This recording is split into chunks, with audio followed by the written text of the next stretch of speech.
cars. I'm a former car designer, but the idea was even to play with the beauty, the Italian sense of beauty.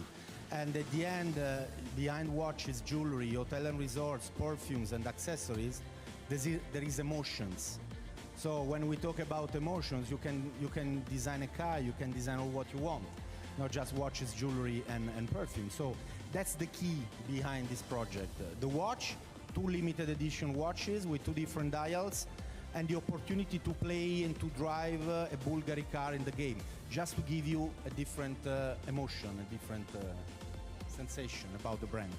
I mean, it's beautiful. It's absolutely beautiful. Thank you. Yamauchi-san, so a limited edition watch. You know, we got this Bulgari. How does this make you? Look at this. Look at this. There you go. That's what you want. Shot of the watch there. Beautiful. How does this make you feel? You know, you happy? You know, look all these things that are being created. ビジョン GT のスタートから10年、グランツーリスモの始めから25年経った今どんな気持ちですか？はい、グランツーリスモというタイトルが、25年以上も続いたっていうのもね、僕にとっては本当に、意外だったし、すごく皆さんのサポートがあってのことだと思いますし、同時に、こういったビジョングランツーリスモみたいなプロジェクトが、10年間も続いたっていうのは本当に嬉しいし光栄だと思っています。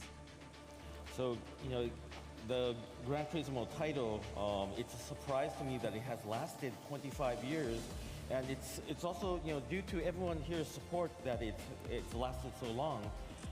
And, you know, the Vision Gran Turismo project as well, it's already been 10 years you know, since it started.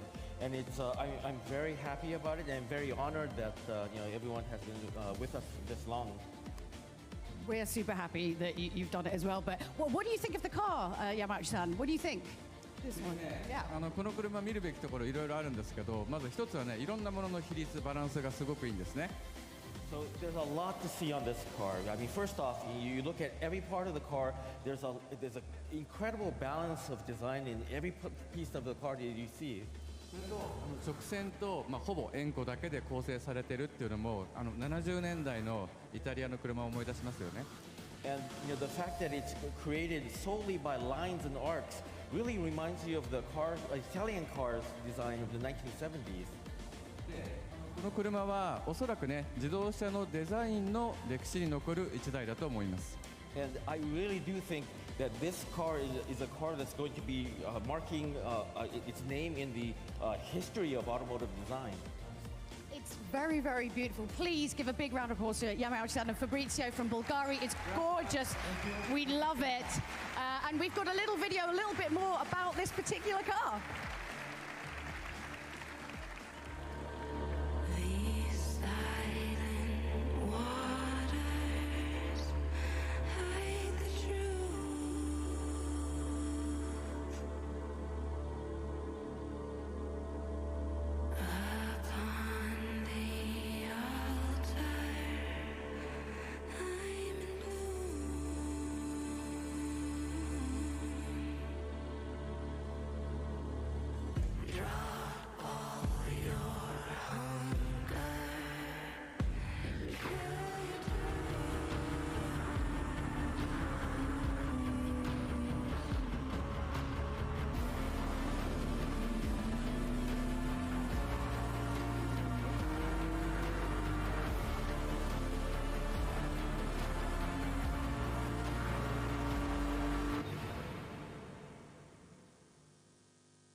we got here?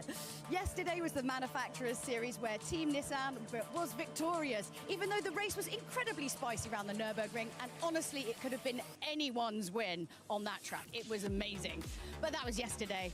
That seems like a long time ago. Today is the Nations Cup, so we're going to find out whether Team Brazil is going to be inspired by having Igor Fraga. Will Team Japan struggle having Takuma Sasaki out of their lineup? Or will Team Spain repeat their great performance from the showdown in Amsterdam? Well, my friends, it is about time to find out, because the Nations Cup World Finals is about to start. Let's see how the competition's going to break down. 12 nations competing, giving us a total of 36 drivers. Not just any drivers, the top 3 online drivers from each country. The fastest of these 3, the top-ranked driver, will enter a qualifying time trial. The results of this time trial determine not only the grid for race 1, but also the car selection. There will be 3 races to begin with, 1 driver per country per race, so whilst drivers compete under a flag, they do have a race of their own. Results will determine the next race's grid. Do well and start at the top of the next race. Points are scored all along the way here in GT, so every position is worth the fight. Next up, the Grand Final. As it's described, each driver from the team will take a stint behind the wheel. It's grand points that are awarded in the Grand Final, doubling the amount on offer. The winning team is the team with the highest points, and yeah, it sounds easy, but this is the Nations Cup, so nothing comes easy. Hello everybody, welcome to the GT Desk for the final time in 2023. It is the Gran Turismo World Series World Finals, and it's time for the Nations Cup. I am so excited for this. We've had 2 brilliant days worth of action in the Toyota Gazoo Racing GT Cup, and yesterday in the Manufacturers Cup as well. My name is Tom Brooks, alongside me as ever, JB, Jimmy Broadbent. Looking forward to having your company here today. JB, what are we expecting for the Nations Cup? Because, of course, a different format compared to previous years. Yeah, much more of a team game this time around, of course, as opposed to being just an individual driver highlighted. And we've had some amazing racing over the last couple of days. I think it's going to really set the tone for today. Some of these guys have already been part of 2 competitions already, so they're all nice and warmed up. However, some, it's their first time driving. So a bit of a mix there, I think, for some of the competitors. Yeah, it's going to be hugely interesting to see how it all works out. But it's not about us here as well. It's about you watching at home. And we've got some fantastic campaigns in Gran Turismo 7 at the moment, in line with what's happening here as part of the World Finals. Take a look at this and see what it's all about. If you've opened up GT7 in the past couple of days, you'll see that it's been updated for the GT World Finals in Barcelona. It's your chance to get rewarded with amazing gifts all weekend. If you think you can predict who'll be our 2023 winners, click the bonus campaign button on the GT7 map screen to join the Predict the Winner campaign by Brembo. Receive 1 million credits every time you predict correctly. You can vote right up until the start of the grand final race of each event. You can also get rewarded by watching the World Finals directly in GT7. Click the button on the GT7 map screen and join the Viewers campaign by BBS. You will automatically receive a new Vision GT concept car for every show that you watch. While you're in GT7, participate in the final celebration race to experience the same races as the drivers competing at the World Finals this weekend. Keep practicing, and who knows? It could be you going head-to-head here next year. Well, without further ado, it is time to meet the 12 teams that will be competing as part of the Nations Cup here tonight. First of all, please welcome Matt McEwen, Cy Bishop and Thomas England for Team New Zealand.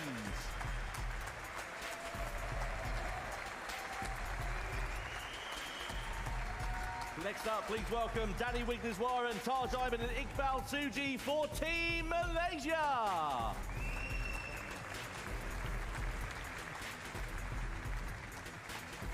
The 10th team, please welcome Kai de Bruin, Floris Zimmerman and Rick Kevelan from Team Netherlands.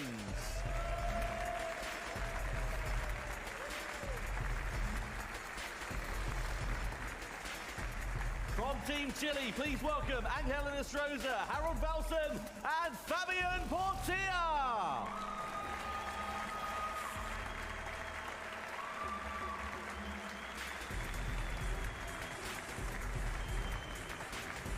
From Canada, please welcome Ethan Lim, Trent Jeffrey and Mark Pinnell.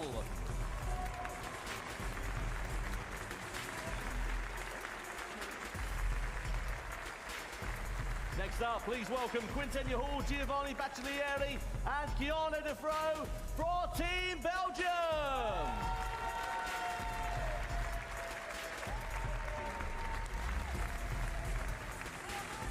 For Team Japan, please welcome Rikuto Kobayashi, Takuma Sasaki and Saya Suzuki.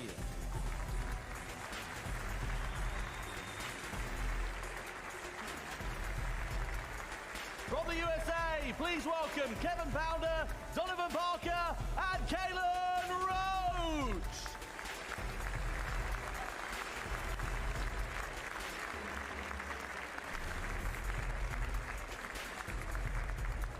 Team Brazil, please welcome Adriano Carrazza, Lucas Benelli and Igor Fraga.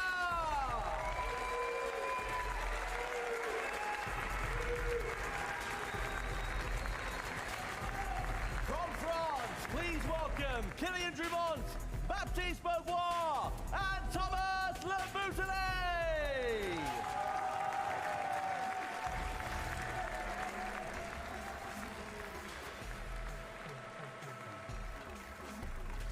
From Italy, please welcome Valerio Gallo, Giorgio Mangano and Marcus Busnelli.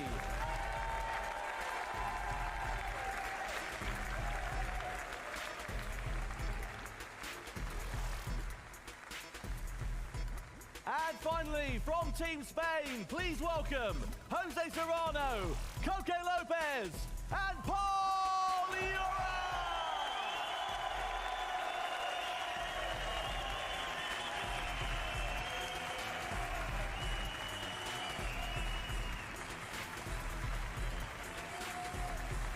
And now, ladies and gentlemen, we invite you to remove your hats or caps and please stand if you're able for the national anthem of our host nation here in Spain.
Can I just suggest that you take a quick look at our 35 drivers, shoes, gloves, and caps? Just take a quick look over there. Now, you may remember that in 2022, we showed some lovely racing overalls imagined by Dior Men's artistic director, Kim Jones, for Gran Turismo 7. Well, Dior's collaboration with Gran Turismo continues, and our drivers are kitted out with new driving gloves featuring the number 47 as a tribute to Christian Dior's first show in 1947. Now, as well as the gloves, they have some pretty cool special Dior racing shoes and a cap too. Now, I like the looks of this. Now, is anyone here a size 5? So, you know, maybe a 37 euro? Because, yeah, I might have that. Well, the Nations Cup this year is going to be tough. Intense, top-level drivers. Magic. 挑戦 Be great. Oh no! Unpredictable. It's the hardest competition. Our lap's over. We have to really be patient. Really bad.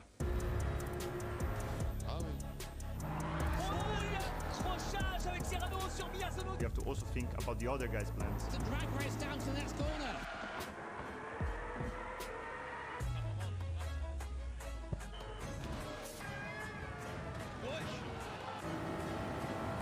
Mezclar esa agresividad con cabeza.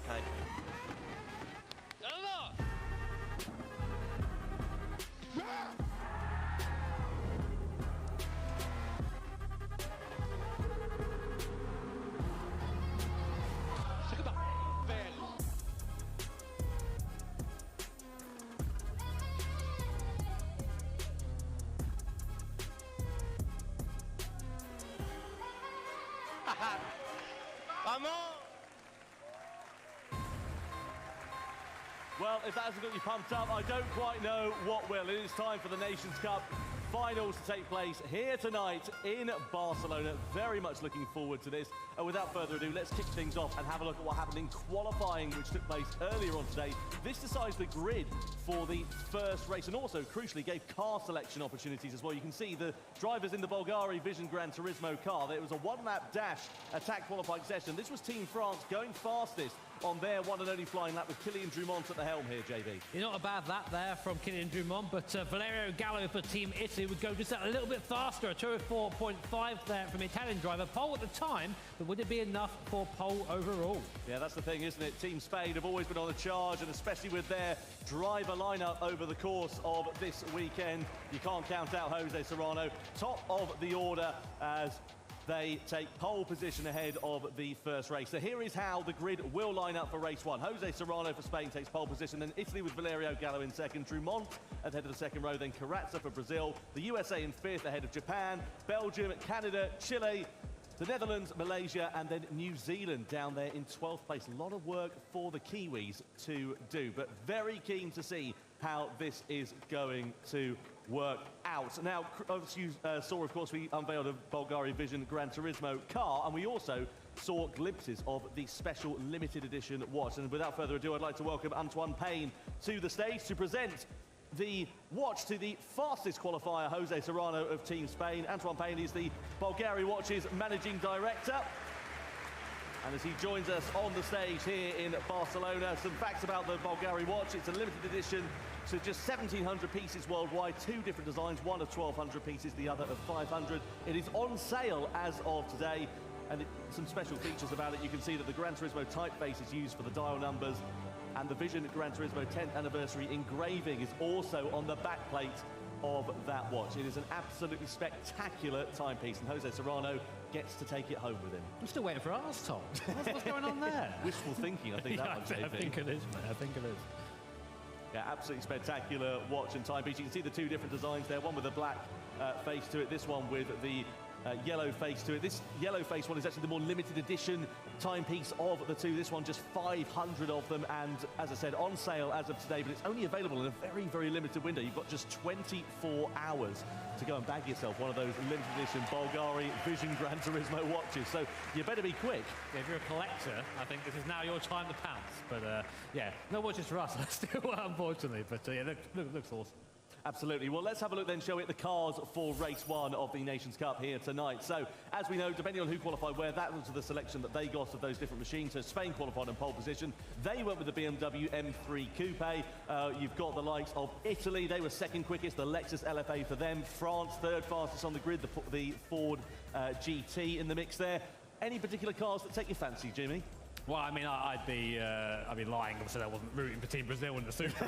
I knew that was coming. Had to be. But here's your starting grid, of course, based on the qualifying you saw earlier. Paul Euro will be starting in the car ahead of Giorgio Mangler, Team France. Kylian Drumont, Team France in P3. Then Lucas Benelli for Brazil in fourth, and Roach, of course, fifth. Kobayashi, sixth for Team Japan.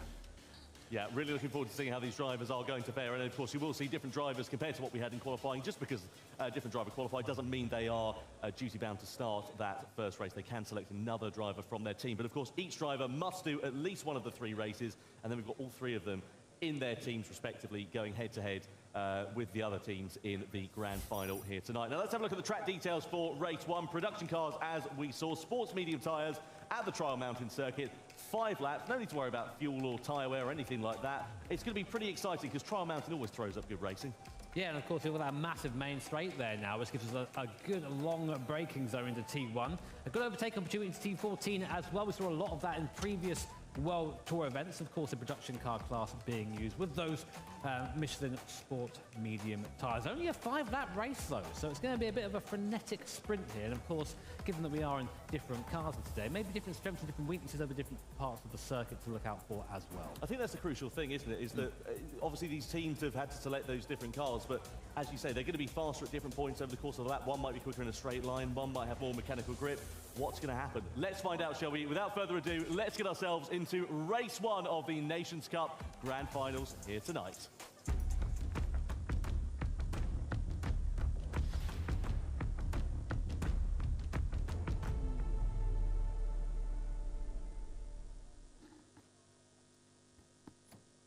Well, we are ready to go for the first Nations Cup race of the evening. We are, of course, live in 7 different languages as well. Here are our Italian commentators. You just saw the Portuguese and the Japanese as well. We've got the Spaniards, the French, the Germans, and, of course, us here in the British box as well. Very much looking forward to seeing how the field are going to get on here tonight. And without further ado, let's have a look at the grid for this first race. It is Team Spain, Pol Ura, starting this one on pole position.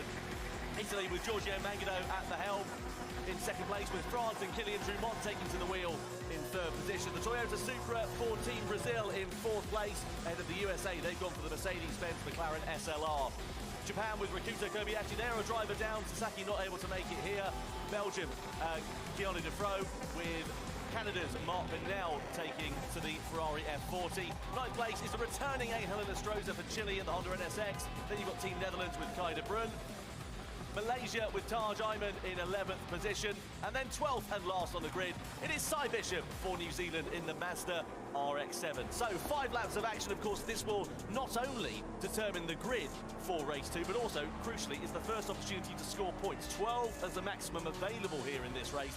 3 races of the same points order, and then for the grand final, as ever, it's double points. Yeah, we've seen that points matter in this competition. Of course, sounds like a silly thing to say, but any points you carry into the world final drastically increases your chances of having, one, a good result, of course, in the grand final, and 2, your grid position too. So it's always worth trying to push in this race. So lots of different cars might make some manufacturers rounding around this last corner. Team Spain leading off Team Italy. Big home crowd here today, massive support. We can barely hear ourselves over them, so looking forward to seeing how they perform here tonight. Well, there we can see the Brazilian driver just watching on. Lucas Pinelli, that is, at the wheel. They start from 4th position. Let's get ready then to get the Nations Cup underway for the Gran Turismo World Finals here in Barcelona. It's lights out and we're racing as Team Spain lead the field across the line, followed by Italy, followed by France and Brazil as we head down in through the first corner. It's a very fast and flowing first couple of turns here at Trial Mountain, so don't expect any rash moves, but as the field begins to bunch up in that technical second sector, that's where we can see the field beginning to make some overtaking moves. Italy closing up onto the back of Spain as we come over the crest of the hill, through the left-hander and into the tunnel for the first time. Keep an eye out for France, Kylian Drumont at the wheel, in the background in that Ford GT. But Spain and Pol Ura having a good start to this race so far, leading the way as they intended to do so. The Kobayashi having a good start as well for Japan in that Lamborghini up to P5, managing to jump Team USA. Of course, that squabbling, though, has meant a little bit of a gap has opened up between 4th and 5th position. Still, Team Spain and Pol Ura leading some to the back straight. Now, let's see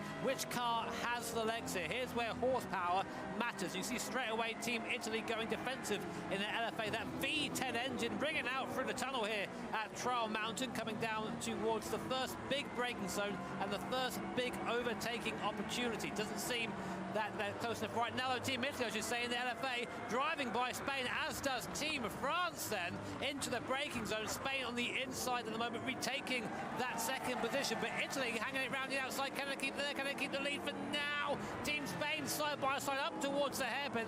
Italy do have the inside line, though, and Spain retain the lead only just. They all end up where they started. And look at who is in the background lurking there. It's Lucas Pinelli in the Toyota Supra. Supra, mate. What are you talking about? Yeah, well, the Supra there in 4th position. Just behind there, you've got Japan as well. So it's gone from a 3-way scrap to a 4-way tussle here. And as we come down in towards the final chicane, this corner was redesigned for Gran Turismo 7. We flick it through the left, slightly deep there for Pol Ura of Spain. Has he done that intentionally to try and block any attack from Team Italy and get as good an exit as he possibly can? Malaysia, New Zealand under investigation as we come towards the end of the first lap. It's as you were at the sharp end of the field, but France and Kylian Drumont trying to mount a challenge on the back of Italy as we come down the start-finish straight and into the first corner. No way through for them at the moment, but Spain now coming to pressure from Italy in the Lexus LFA as they look towards the outside, but again, no opportunity for them to find a way through. So that BMW is fairly quick over one lap, but you see suffering a little bit down the straights compared to some of the cars behind. Team Brazil and the Supra guard the inside there.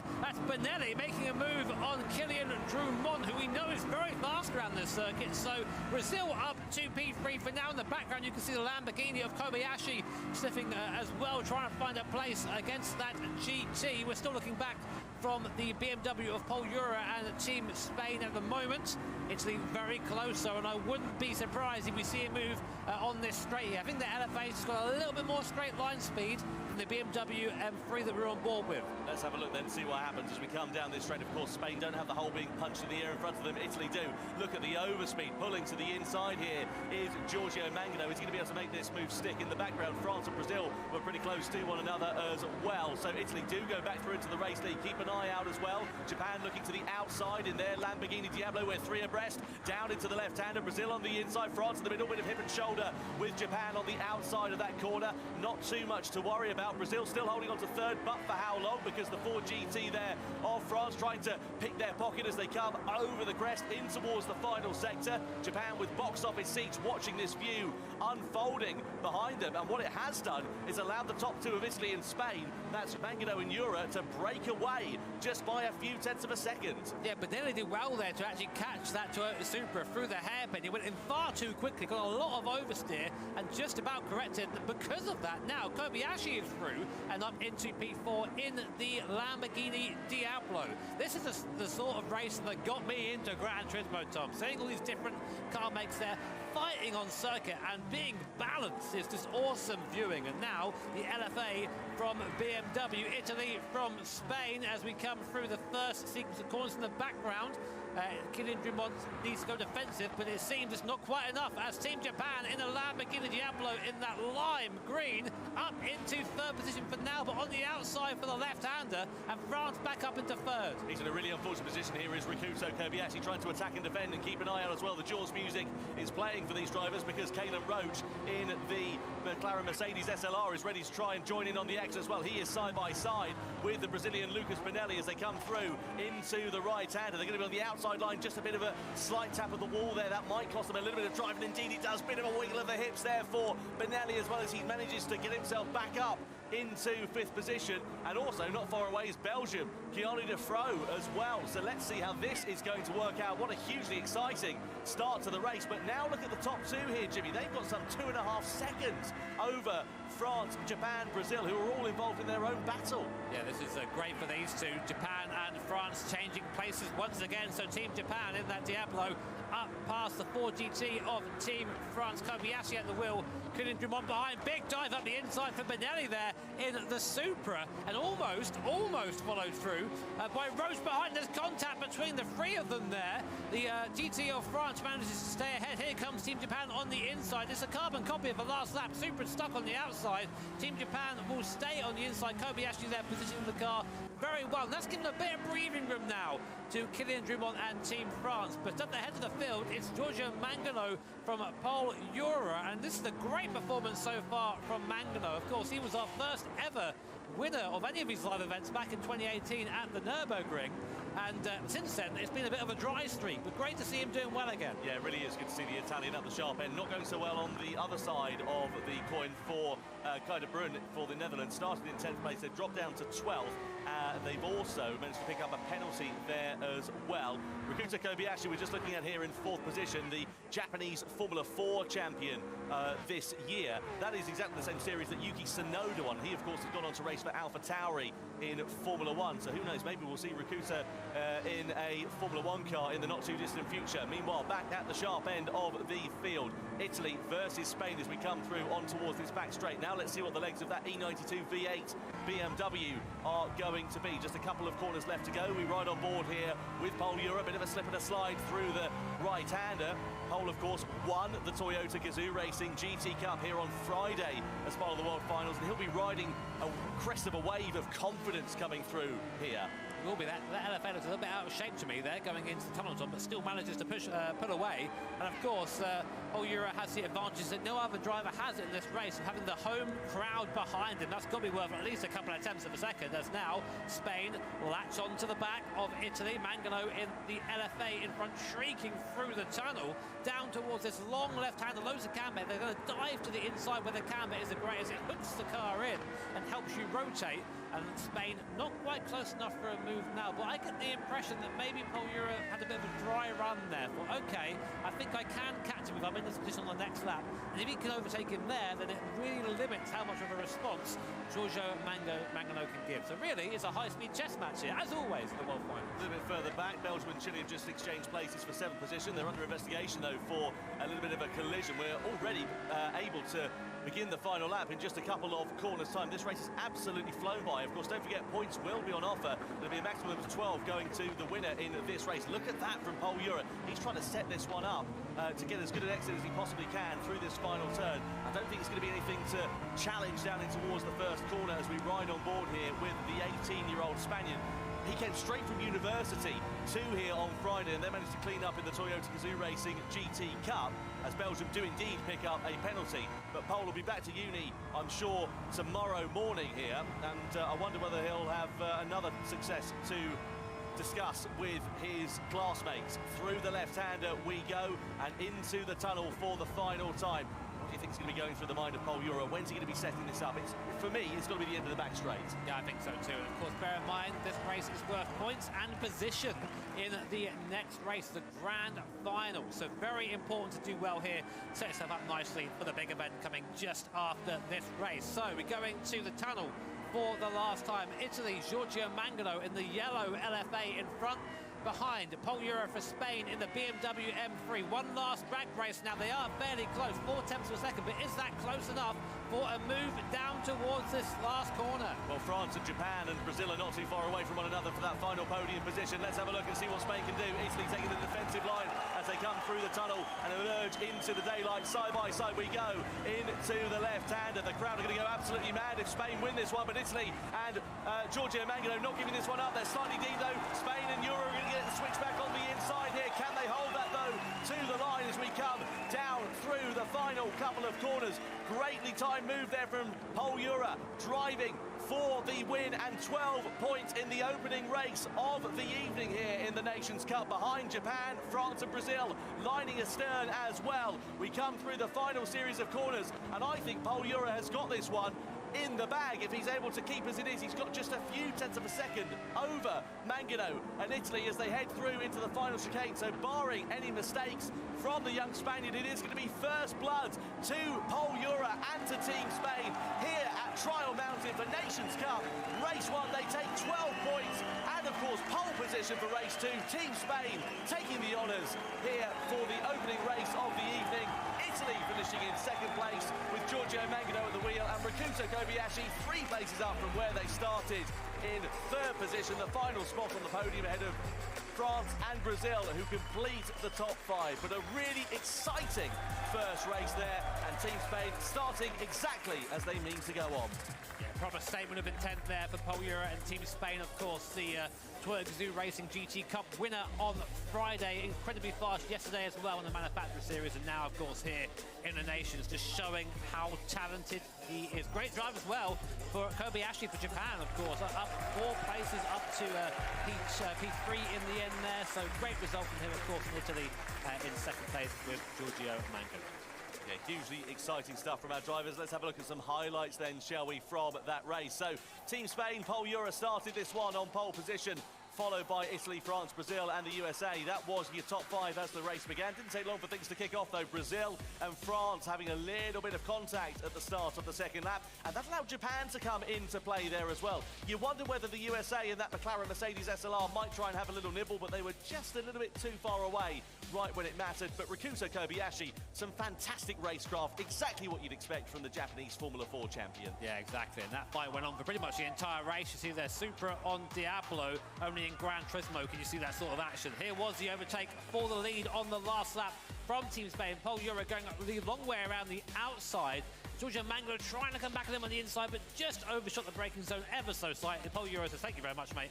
I'll take that up into the lead, where he would stay until the end of the race. Brilliant drive from Paul Ura and from Team Spain. A maximum of 12 points on offer then in that race, and that is exactly what Team Spain have taken. 2 more races to go with the same points tally. Then, of course, we have got the grand final, which will be double points.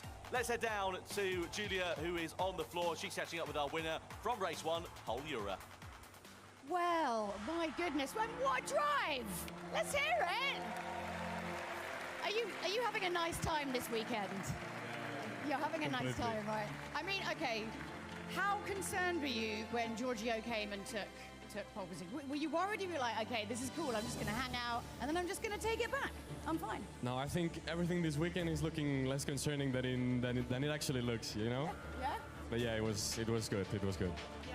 And obviously, you know, you were kind of keeping your cool, and everyone else sort of like dropped back a little bit. But it was really just between you guys. Yeah. As soon as I saw at least that Japan and France were battling, I thought, okay, this is my time to stay here behind Italy. I won't attack them, just to escape together. And my plan was to attack in the final lap and escape in the third sector, where I was seeing that I was getting very close to the Lexus, so where I could really escape after overtaking, and it worked pretty well. So the plan worked. Your strategy worked. Well, is there anything you want to say to the crowd? I mean, you heard it at the end. That was pretty amazing as you were overtaking, right? Gracias a tothom! Well, congratulations. And yeah, we're going to chuck it back to Tom and Jimmy to get race 2 underway. I am loving the passion of the crowd here in Barcelona tonight. Only in Spain would you get something like that. I didn't hear them. There you go. These things are great. Yeah, they're not bad, are they? What a fantastic first race. Let's have a look, shall we? Just confirm those results from the opening race of the evening in the Nations Cup. I'll get the teeth back in eventually. Pole Euro and Team Spain taking a maximum of 12 points from Giorgio Mangano and Rakuto Kobayashi. Kilian Drummond, Lucas Pinelli in the top 5. Kalen Roach for the USA in 6th place ahead of Inestrosa for Chile. Then Defro, Pinel, Bishop, Iman and Kai de Brunt completing the honours there. So only two nations who failed to score points on the opening race there tonight. Yeah, I mean, that's it. It's only top 10 score points here, of course, and that will go on into our next race as well. And something we should probably address. One of the drivers, of course, Chilean driver Angel Inestrosa. He was missing from Amsterdam due to a real-life injury, which was... we had us all very worried here, of course. He's back now with us here. And I'm so happy that he's back and competing again, Tom. Yeah, exactly. It's really, really good to see Angel Inestrosa back here. I'm sure that the whole of the Gran Turismo family shares the sentiments that we're really, really glad to see him here at the World Finals. And I actually managed to catch up with him and take him to see some sights around Barcelona a few days ago to catch up with him and find out exactly what the extent of his injuries were and how he's been recovering and also preparing for these World Finals tonight here in Barcelona.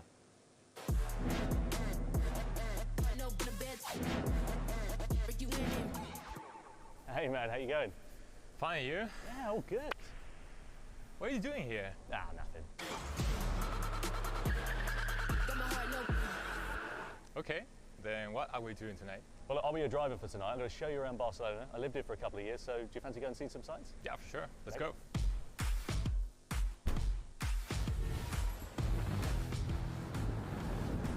Let's go for a drive, my guy. Let's go. The GR86. Have you been in one of these before? No, never. And I don't know how much the excess is on the insurance, but I don't want to find out.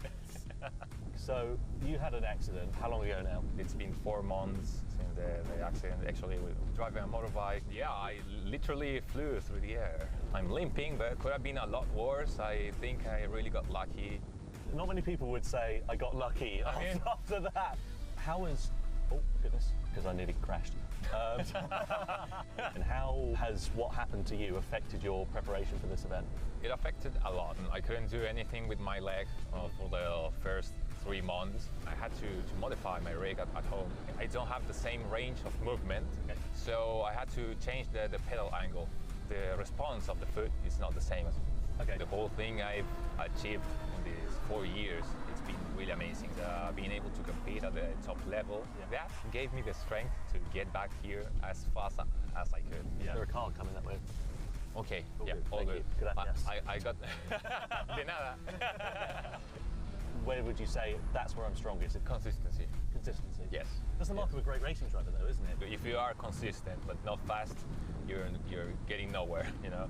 I hope that I can keep going with sim racing for many years, as much as I can. What's this guy doing? Oh, whoa, mamma mia! I would feel like at home, you know? Yeah. I'm just grateful that I didn't go sideways with you in it because I don't want to cause you another injury. You can go sideways if you want.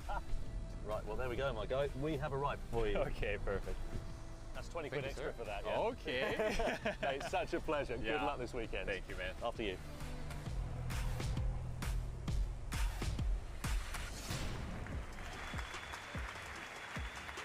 Well, great to see Angel and Estrella back for the Gran Turismo World Finals here tonight. Fantastic, great reception from the crowd, and it was really, really good actually to catch up with him there, Jimmy, as well, just to see exactly sort of what he's gone through, and the mental strength of him has been fantastic as well, to be able to bounce back so quickly. I think recovering something like that, of course, with a leg injury as well, which directly affects, as you said, his range of movement, maybe the sensitivity as well. And he's still here, he's still qualified, and he's still got the pace. So, I mean, it just goes to show, you know, just how strong his character is. And obviously, missing him kind of good luck tonight, but we can't be biased. No, absolutely not. Let's have a look, shall we, at the starting grid then for race 2. So, more drivers, of course, for different teams. Now, Spain have got Jose Serrano at the helm with Marco Busnelli. Then you've got Suzuki, Beauvoir, Fraga for Japan, France and Brazil, respectively. The USA with Donovan Parker. Then Chile have got Portilla, Baccalieri with Belgium. Then Jeffrey for Canada, McEwen for New Zealand, Wigneswaran for Malaysia, and Floris Zimmerman for Team Netherlands. And we've changed the order up a bit. No more production cars. The Honda RA272, a proper Grand Prix race car around a proper Grand Prix racetrack, Jimmy. Yeah, that's right, of course. 60s F1 car around one of the most historic circuits in the US. Watkins Glen, an awesome track in 2 parts. Of course, running the boot layout, and with that slipstream as well, really helps for some nice overtaking opportunities. I've got to say, we've seen this car, of course, in the white Honda livery, but seeing it with the Spanish flag on it, it looks like it belongs. It looks good. It does, yeah. I have to say the team at Polyphony Digital spent an aging amount of time to get that car looking as good as they possibly can, you know, to make sure the liveries fit the different designs of it. And as you say, it does look spectacular. I'm just looking forward to seeing what the other nations are going to look like, if that's the only one that we've seen so far. I mean, it's going to be some pretty frantic racing. We've seen some of the historic star racing before, and it's always who can adapt the quickest. And that, of course, has come into the driver selection as well. You probably go to your historic car specialist for this round. So looking forward to seeing how the guys get on. Well, let's see what is going to happen then. We are ready to go for race 2 of the Nations Cup. It's Watkins Glen in the Honda RA272.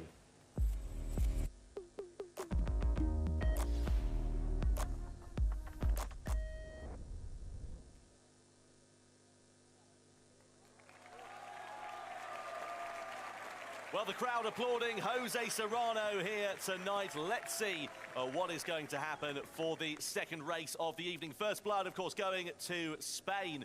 And are they going to be able to make it a double? There is Baptiste Beauvoir, has been feeling quite under the weather coming in to this one. And what about Igor Fraga as well? He knows a thing or two about racing a single-seater. This year he's been in Super Formula. Let's see whether we're going to have the Brazilian at the sharp end from 5th on the grid. And here is how it lines up then. It's Jose Serrano for Team Spain who will take from off from pole position, with Marco Busnelli from Italy in 2nd place. Japan with Seiya Suzuki 3rd on the grid. Next up, Team France, Baptiste Beauvoir. Next up, we have Team Brazil, as I mentioned, Igor Fraga, single-seater specialist. He's got the USA's Donovan Parker for company on that 3rd row. Row 4 is headed by Fabian Portilla, the Chilean. Next up is Team Belgian with Baccalieri. Next up, 9th on the grid, Trent Jeffrey, just a stone's throw away over in Canada, with New Zealand's Matt McEwen at the wheel. 11th on the grid is Danny Wigneswaran for Team Malaysia. And work to do for the Netherlands. Floris Zimmerman will be hoping that they finish further up than where they are starting. Once again, Jimmy, a 5-lap race for this one. What are we expecting here?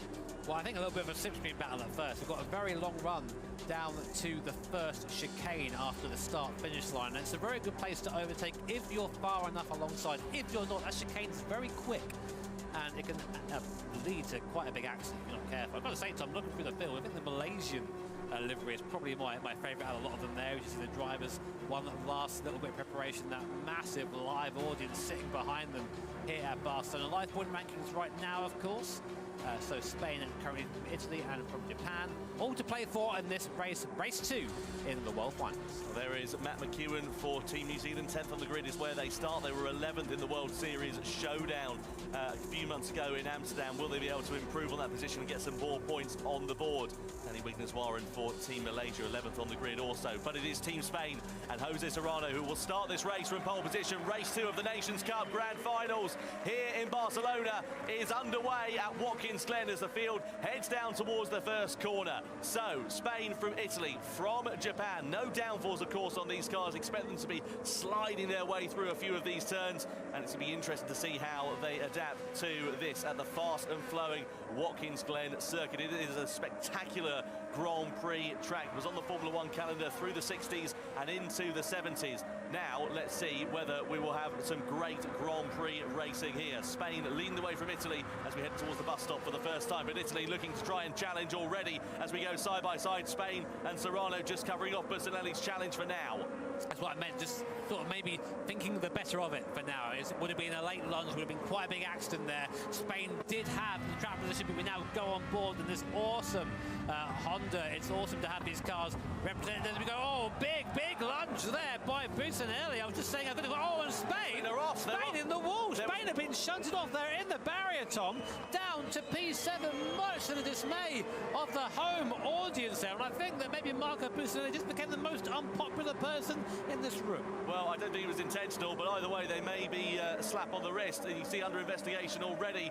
Well, that was Spain without the S for Jose Serrano, I'm afraid to say, as they drop down to 8th position and now have a heck of a lot of work to do. Let's have another look and see if we can piece together exactly what happened. So Spain in front, Italy looking for the inside line as we come through into this left-hander. Yep, contact front right into rear left, straight off into the barrier on the outside, dropping behind the rest of the field. And now all of that hard work that we saw from Spain in that first race from Pole Eura has got to be all done again by Jose Serrano. So yeah, good recovery there by Serrano. As you say, I don't think it was intentional, just maybe a little bit too late on the brakes there for Bustinelli, and then into Serrano. Meanwhile, behind, it's frantic, though, for second place. Team Japan leading with Suzuki at the helm of the field. Fraga looking up the inside now. Baptiste Beauvoir thinks better of it. And France, oh my word. Whoa! Oh, he's messed it up on his own.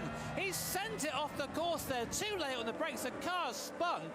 He took somebody else with him there as well. 4-second penalty for Italy. That is a huge penalty. I mean, let's be honest. We saw penalties yesterday, and we heard drivers saying they were too lenient. We want harsher penalties.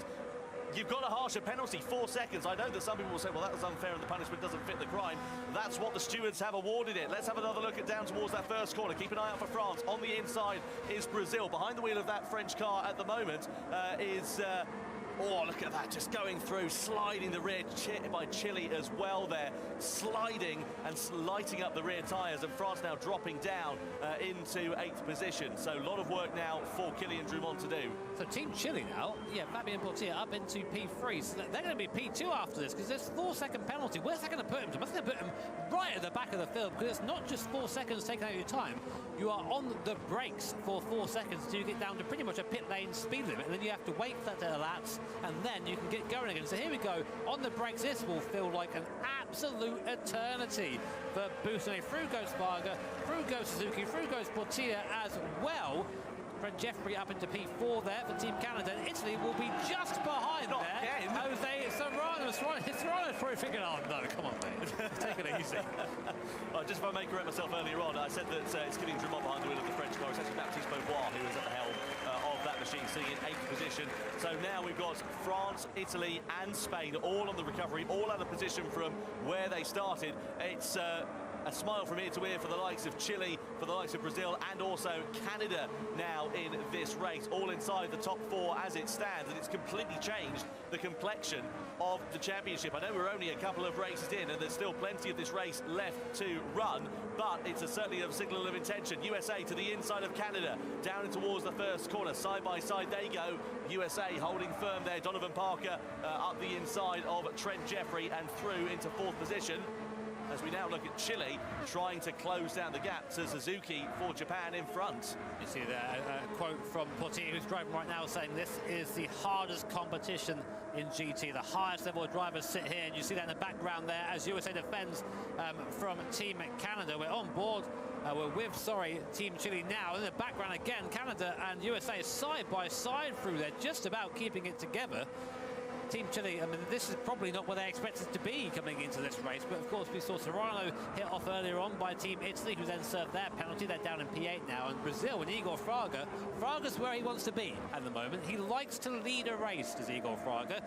He's done it a lot. He knows exactly what he needs to do. And right now the gap is 1.3 seconds back to Suzuki for Team Japan. Meanwhile, Serrano on his recovery recovery drive. It's now past Team USA as they make a mistake coming through the boot. We now have a small straight into a downhill right-hander. Easy to swap ends here. Team USA and Spain having a drag race. Can Serrano get by and keep the place? He does. Team USA out wide, just trying to keep the place. And Serrano on a fantastic recovery now. It's now on the back of Team Canada. Or USA and France are side by side there in the background for 6th position as well. America back up through into 6th place, on board with Spain, who look at Canada in front of them. Serrano behind the wheel, Trent Jeffrey behind the wheel of the Canadian car in 4th position. This is crucial for their points tally. Just to mention, of course, and remind you, a slight wheel onto the grass on the outside there for Serrano, but 12 points the maximum that's on offer. The same points tally for the first 3 races. Then we go to double points for the grand final, which, as we know, can change the complexion. Look in the mirror of Team Spain. Who's lurking? It's Donovan Parker, who tries to have a look on the inside. Bit of a wiggle of the hips there again for Jose Serrano, who goes slightly wide on the exit of the first corner. Baptiste Beauvoir also onto the outside of the curb. Team radio. Shoot, Spain's gonna get me. That's Trent Jeffrey. USA versus France are going side by side. Keep an eye out for Italy lurking in the background there as well. We're going to head towards the bus stop. This is an overtaking opportunity as we're going to head side by side with the USA versus Italy. France are ahead and through into 6th place. Italy up into 7th position, slightly wide in the first part of the corner. That might put them out of sequence for the second part of the bus stop and leave them under attack from the USA, who in turn need to watch their mirrors because New Zealand are ready to try and join in on the action here. Live points rankings for the first time. Brazil would have 18 points and be tied with Japan and Spain in the top 3. There you go. How's that for close? If the race ended as it was, these 3 teams would all be tied going into the next race. So, Jose Serrano doing his best to come back through the field. Trent Jeffrey, though, putting up a fantastic fight. +5 for Team Canada in this race so far. They started P9. It really does feel like this could be anyone's series here. So, at the inside looks, Jose Serrano gets the move done. Jose Serrano up to 4th place. Big cheer from a live audience here in Barcelona. And now he sets his sight on Team Chile in front. Do we think he can get back onto the podium? It's going to be a tall ask. We're on the penultimate lap now with Igor Fraga at the front. But we've seen people make mistakes on their own here. It is possible, so they need to really make sure they keep it nice and clean and tidy and focus on that first. Jose Serrano, great under pressure, is the Spanish driver, but for that mistake we saw in the first lap, he has driven very well to recover so brilliantly. Now you can see the live points rankings as Spain elevated up into 4th position. They would have a 1-point advantage over Brazil and Japan coming into the 3rd race. So down the start-finish straight we go, in towards turn 1 for the final time. Wider line on the exit of the first turn. The stewards don't mind that. That's just the normal racing line here at Watkins Glen. Keep an eye out as well for the likes of Canada, with France all over their rear bumper. Igor Fraga, I mentioned at the start of this race, a single-seater specialist. I know that there were instances in front which helped him elevate up the order, but once again, he's out in front, and that's exactly what he loves to do. He has been infallible in this race. There have been instances in front, but he is the fastest driver on track at the moment, so he also holds the fastest look at lap. this. Oh, well, there we go. Contact there. France with Canada going side by side. Italy and the USA ready to try and pick their pocket. Through the outside of the bus stop we go into the right-hander. Italy in 5th, Canada on the inside for 6th. USA trying to challenge in 7th place. France and New Zealand there ready to try and join in the party as well. France going to the inside, the USA on the outside here. They want a top 5. They want as maximum points as they possibly can. Under investigation at Italy, France and Canada on this final lap for a collision there as well. And it looks like Italy are going to just about hold firm in 5th place for the time being. Just about for now. Team Italy looking back now. This is going to be the last chance, really, for Canada to make a move. We're coming on to the last lap. Igor Fraga seemingly going to win it, but the fight for 5th is still raging as Team Canada. Trent Jeffrey looks up the inside, not quite close enough. Busnelli in 5th position, still holding on for now as Igor Fraga comes around the last couple of corners. Team radio. Oh, don't you dare send it 3 wide here. Don't.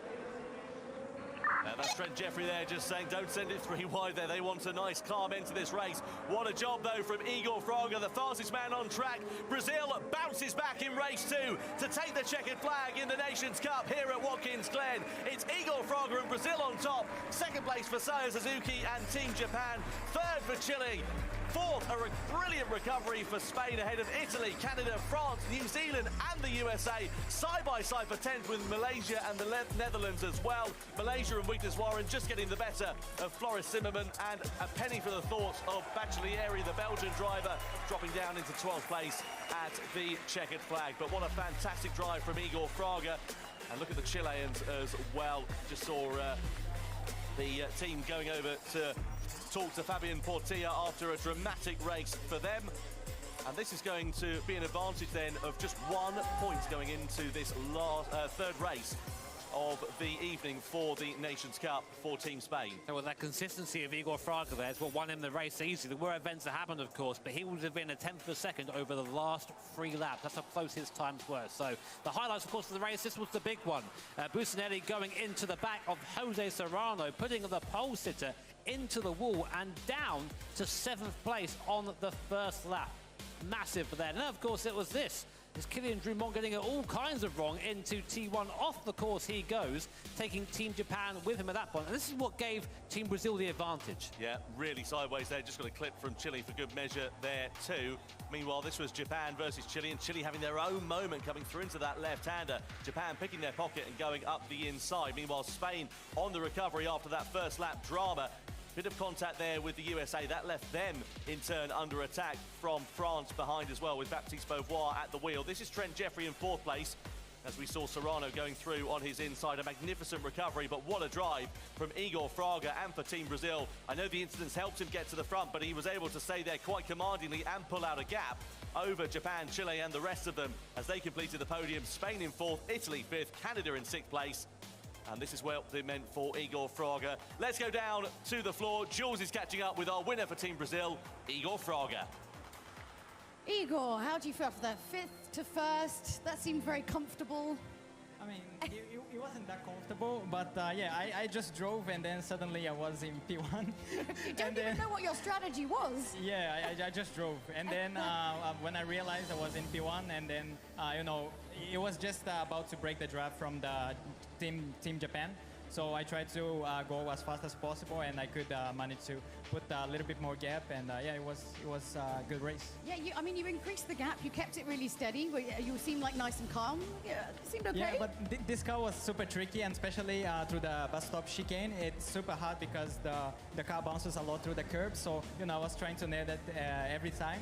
And if you start to save there, you know the Japanese guys will be coming after you. Yeah. Absolutely. So how do you feel now going into this third race? What do you think we've got to do strategy? Yeah, I feel kind of released a little bit because, you know, you've done good. Yeah, exactly. Okay, good. I could, you know, pass the bottom really well for my teammates. And yeah, there's going to be this race and then the finals. Of course. And on the finals, we don't know, like, you know, what's going to happen. So we have to stay focused and try to get good results. Of course. Well, congratulations. Let's hear it for Igor Fraga, our race 2 winner. We're going to chuck it back to you, Tom and Jimmy. Thank you, guys. Thank you. Jules, looking forward to seeing what is going to unfold in race 3 in a few moments' time. But let's just confirm those race 2 results from a few moments ago. Igor Fraga, 12 points for Team Brazil. Japan with 10 points in 2nd place ahead of Chile in 3rd. Then Jose Serrano recovering to 4th position for Spain ahead of Italy's Marco Businelli. Then Trent Jeffrey in 6th place. Beauvoir for France in 7th. And then you've got McEwen, Parker and Wigneswaran completing the order. No points though on the board for Zimmerman and Battalieri in that race. Now here is what it looks in the overall rankings. After 2 races here tonight, you can see Spain 19 points, Brazil and Japan tied for 2nd on 18, Italy not far away, and Chile and France still very much within a shout. Yeah, that is so close at the moment. We've got really 4 teams that are starting to make a small breakaway from the rest of the teams there, but in the grand final, that pretty much means whoever beats who is, well, going to beat the other one. That sounds like a very silly way of saying it, doesn't it? But yeah, double points really brings that together, so it's very close at the moment. And now let's talk about the defining moment for Spain during that race, because it didn't go entirely their way in race 2 at Watkins Glen. As you can see, contact with Italy, front right to rear left on the opening lap. What do you make of that, JB? Do you think that 4-second penalty was fair?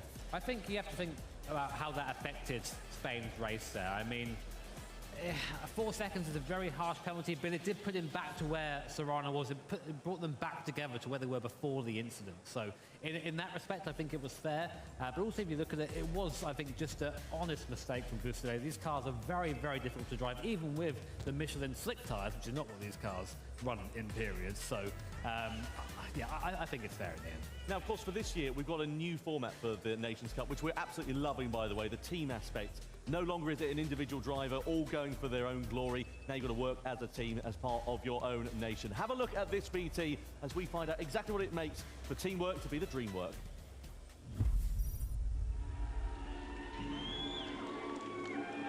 Take one deep breath, take one deep breath.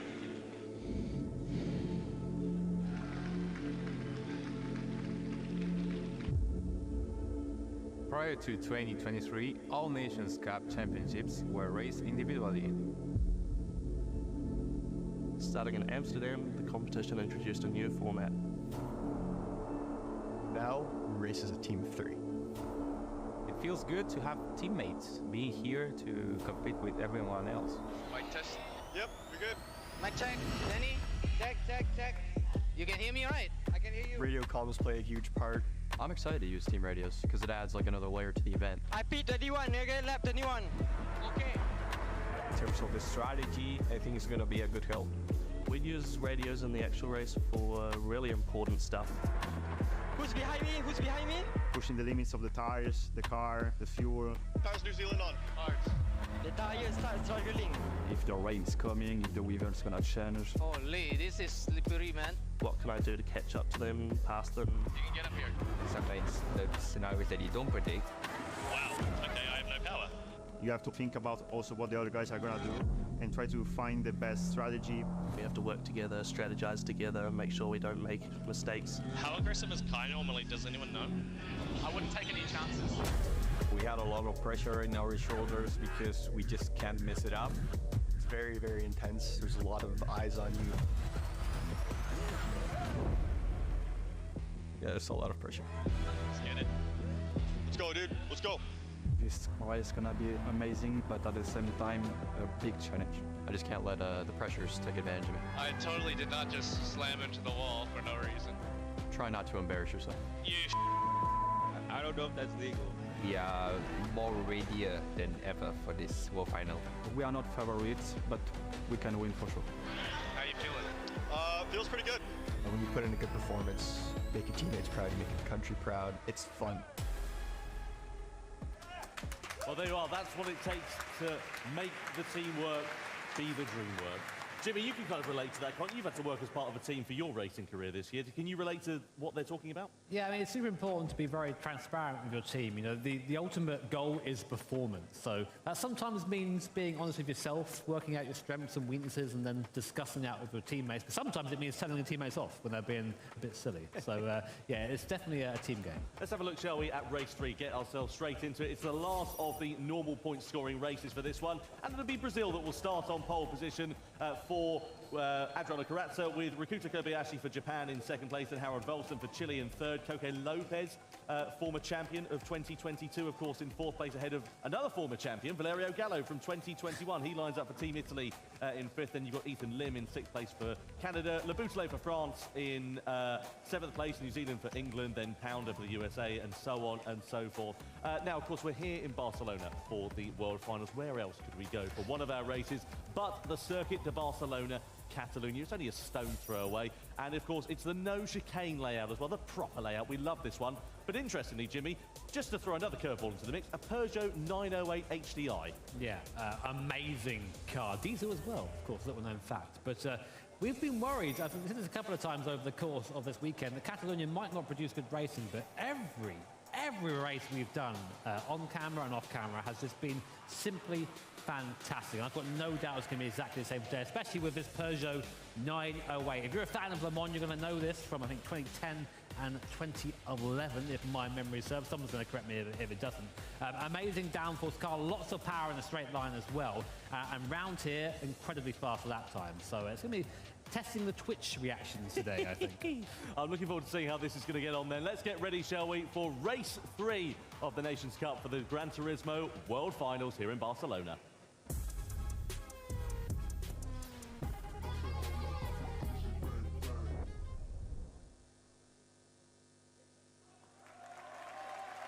Once again, the applause of the crowd there. Koke Lopez it is for Team Spain, who will take to the helm. There is Valerio Gallo as well, 2 former champions to kick us off here tonight for the third race. The last of the normal point scoring ones, 12 on offer as a maximum here for this race, all the way down to 10th position. And here is how the grid will line up. Of course, it is a reflection on the results of race 1. So, Brazil have got pole position with Adriano Corazza at the helm. And then second place on the grid, it will be Rikuto Kobayashi. Let's see how he is going to fare. Of course, only 2 drivers for Team Japan in second place. Harold Velsen lining up at the head of the second row for Team Chile. And then Spain, Coque Lopez, the reigning champion. Italy, Valerio Gallo, 2021 champ. What can he do with Canada's Ethan Lim for company alongside? Team France, Thomas Leboutelet, fast driver. Let's see what he can achieve with Thomas England for Team New Zealand lining up 8th. The USA's Kevin Pounder lines up in 9th position, and completing the top 10 is Ivan Suji for Malaysia. The Netherlands, Rick Kevelan, great to see him back in the World Series. Completing the grid is Quintenya Hall for Team Belgium, who've had a bit of a dog stay at the office here so far tonight. So 7 laps of the Circuit de Barcelona, Catalunya in the Peugeot 908, the last of the normal point scoring races here tonight. Coming into this one, it's Brazil with the upper hand. Yeah, of course. Now, points here scored in this race, which was carried over to the grand final, as well as the race results will determine the grid order for the grand final. So you could argue this is the most important of the 3 races we've had so far. Well, let's see what happens. There is Kevin Pounder, Team USA, starting this one from 9th on the grid. Ethan Lim a little bit further up the order, P6 for the Canadian.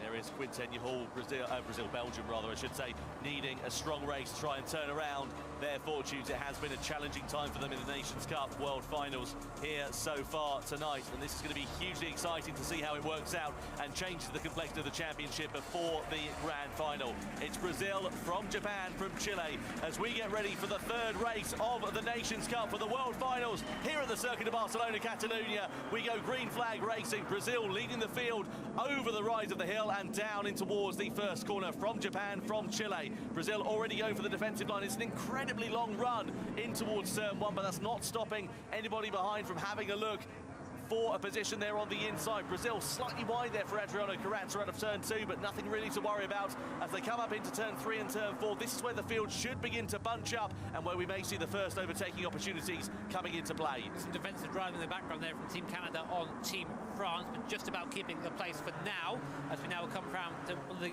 overtaking spots on this circuit, this hairpin downhill braking zone. Really careful down there though, otherwise the rear might end up overtaking the front, as Team France found out in the last race in the Hondas. Now we come through this midsection. Now with this Peugeot 908, there's a lot of downforce in this car, so following on very closely can be tricky, although Team Japan seemingly having no problem. Kobayashi all over the back of Adriano Corazza, signaling his intentions earlier. Only a 7-lap race here, so it is a sprint, so getting the track position early is important. Team Chile defending and almost there, running into the back of Team Japan. Yeah, they're slightly wide on the exit of turn 10 of Chile, but they managed to just hold on to track position. There's a sleeping policeman on the outside of that curb there, so they were just lucky enough to be able to hold firm in 3rd place for the time being. Keep an eye out for Italy and Valerio Gallo, 2 of the fastest drivers in the Nations Cup that we've seen, with 2 former champions in 4th and 5th place, and now Chile are under all sorts of pressure because Lopez is in the slipstream. He ducks to the outside but has to duck back into it because, of course, Chile have got the hole being punched in the air in front of them by Team Japan. It's a slipstream battle. Valerio Gallo looking to the outside. That's a lunge there from Coque Lopez on the inside to the first corner. Is Volson going to be able to hold firm? Keep an eye out for Canada in the background. They go side by side. Who through turn 3? On the inside is Italy. On the outside is Chile. Spain do go up into 3rd place, and it's all kicking off behind. Who's going to be last of the late breakers? Down in towards turn 4. We're side by side there. France versus Canada. Chile in the mix there as well. Great racing at the start of lap 2. And France there in the background, pushed off on into the gravel, so things go from bad to worse for Team France. Thomas Leboutelet had the wheel of that car, but what a move from Coque Lopez. Talk about last of the late breakers. Just about got it by Italy, who overtook on the straight, and then up the inside of Chile as well, who are now down to P6. So it just shows you how frenetic this racing is. One little move, one little slip up, and you can just be shuffled down the field. Belgium picking up a penalty for a collision on this lap as well. So they're in 7th place, and they've managed to make a good ascension through the field at the expense of the other incidents that have unfolded in front of them. But it's going to be a very detrimental penalty given how bunched up the the grid is at this particular point. Canada and Chile under investigation there as well. So let's see what the outcome is of that as we come through the final corner. I have to say, I was expecting Adriano Carrazza to pull out a little bit more of an advantage over Kobayashi at the sharp end of this field, but despite having good pace, it's not quite enough to overhaul the Japanese driver in second. In the background, third place is under threat there. Gallo just looking for a half look on the inside of the reigning champion Coque Lopez for Spain, but no room at the inn for now. Yeah, two former champions, Nations Cup champions, no doubt, batting out for third and fourth place. Coque Lopez from Spain, Valerio Gallo from Italy. As we come now into T4 once again, there's a replay. This, I think, is what happened. This was the amazing overtake here by Coque Lopez, really stamping his authority down there, as he wanted a lot of practice he has over the course of the last races in that corner. So no doubt he got it right. We're on board now with Italy's Valerio Gallo. Very, very quick, very, very aggressive race. And you can see in the mirror, actually, if you look top right, that's the gap we've got. Already 1.5 seconds back to Team Canada, the top four in the league of their own. It's crucially out of slipstream range, and the thing is, if you get closer, you're in that dirty air, so it's going to be really tricky for Canada and Ethan Lim to close up that deficit. Nose to tail the top four run as we come through turn 10. Lap 3 out of 7 we're on here at the Circuit de Barcelona, Catalunya. We said it would provide good racing, and it's proven to do exactly that so far. Not usually a track renowned for its overtaking, but here at Gran Turismo in the Nations Cup, proving to be the exception to the rule. Matt McEwen for Team New Zealand. He's not driving at the moment, but you can see him here commenting on this Circuit de Barcelona, Catalunya, saying the big overtaking opportunity is going to be turn 1 at the end of this big straight, which we're heading down to now. At the start of lap 4, we've got a change of lead potentially here. Side by side we go with Brazil versus Japan. Carrazza going defensive against Kobayashi, blocking the line and the overtaking opportunity there for the Japanese driver. Through turn 3 we go. Oh, Kobayashi's trying to get the switch back there on the inside through 3. They've got to keep an eye out on their mirrors though, because Lopez and Gallo ready to join the party for Spain and Italy respectively. Side by side we go for third place. Gallo on the inside of Lopez, but Lopez is going to have the inside line through in towards turn 4 and 5.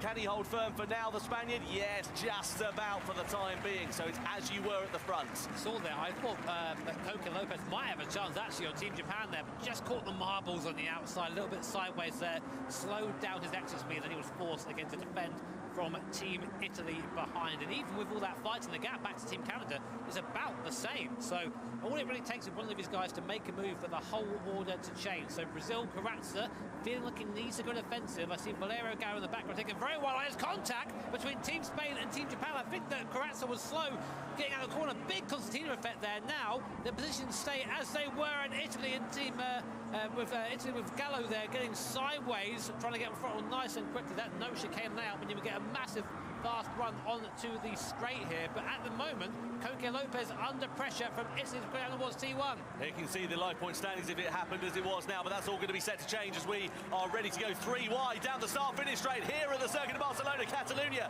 Japan on the inside, Spain in the middle, Italy on the outside. We go side by side for 4th place and 3rd place there with Italy versus Japan as well. Spain through into 2nd, Gallo through for Italy into 3rd, Japan relegated down into 4th place, 2 places lost in the space of a corner. I tell you what, Coque Lopez is driving like the champion that he is, and that home ground advantage there really definitely paying off. You can see how that would change the live point standings. That would put Spain just a point behind Brazil heading into the grand final if it were to end as it was, but I've got a sneak suspicious, Tom, that it's not going to. I don't think it is. Well, if you're a gambling man and you stick a fiver on any of these teams, you get pretty good odds. Give it a lap or so, and I reckon the odds will be even better because it's going to be unpredictable. We know that. What it has done with that trio of cars squabbling, it's just allowed Brazil to have a half-second buffer or so. Carrazza, a nice little bit of clear air, but I guarantee that's not going to last too long. It's also brought Ethan Lim back into the fray there for Team Canada. For the first time, he's under a second to this little fail. Coque Lopez, mistake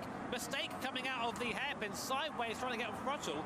Italy now, of course, behind Team Spain. It is Brazil, Spain, Italy, Japan, and now behind them, look how close Team Canada is. So Ethan Lim here, if anything goes wrong at the front, could find themselves on a podium position. Now he's right on the back, so look in the mirror. Ethan is right there. We're on board with Team Japan now, and Kobayashi going down towards T1. We've got the slipstream with the car in front. Will we make a move into T1? Gallo goes defensive, so does Coque Lopez, and now here comes Ethan Lim. He's thrown the car to the inside. He's seen the opportunity. He's only going to get one, almost onto the gravel there. Not quite quite close enough to make the move. But I've got to say, awesome driving there from the Canadian, really making the most of the front guys squabbling. Well, if Harold Velson was selling ringside seats, he'd be able to get an absolute fortune for them at the moment. He's closing up onto the back of these guys that are squabbling.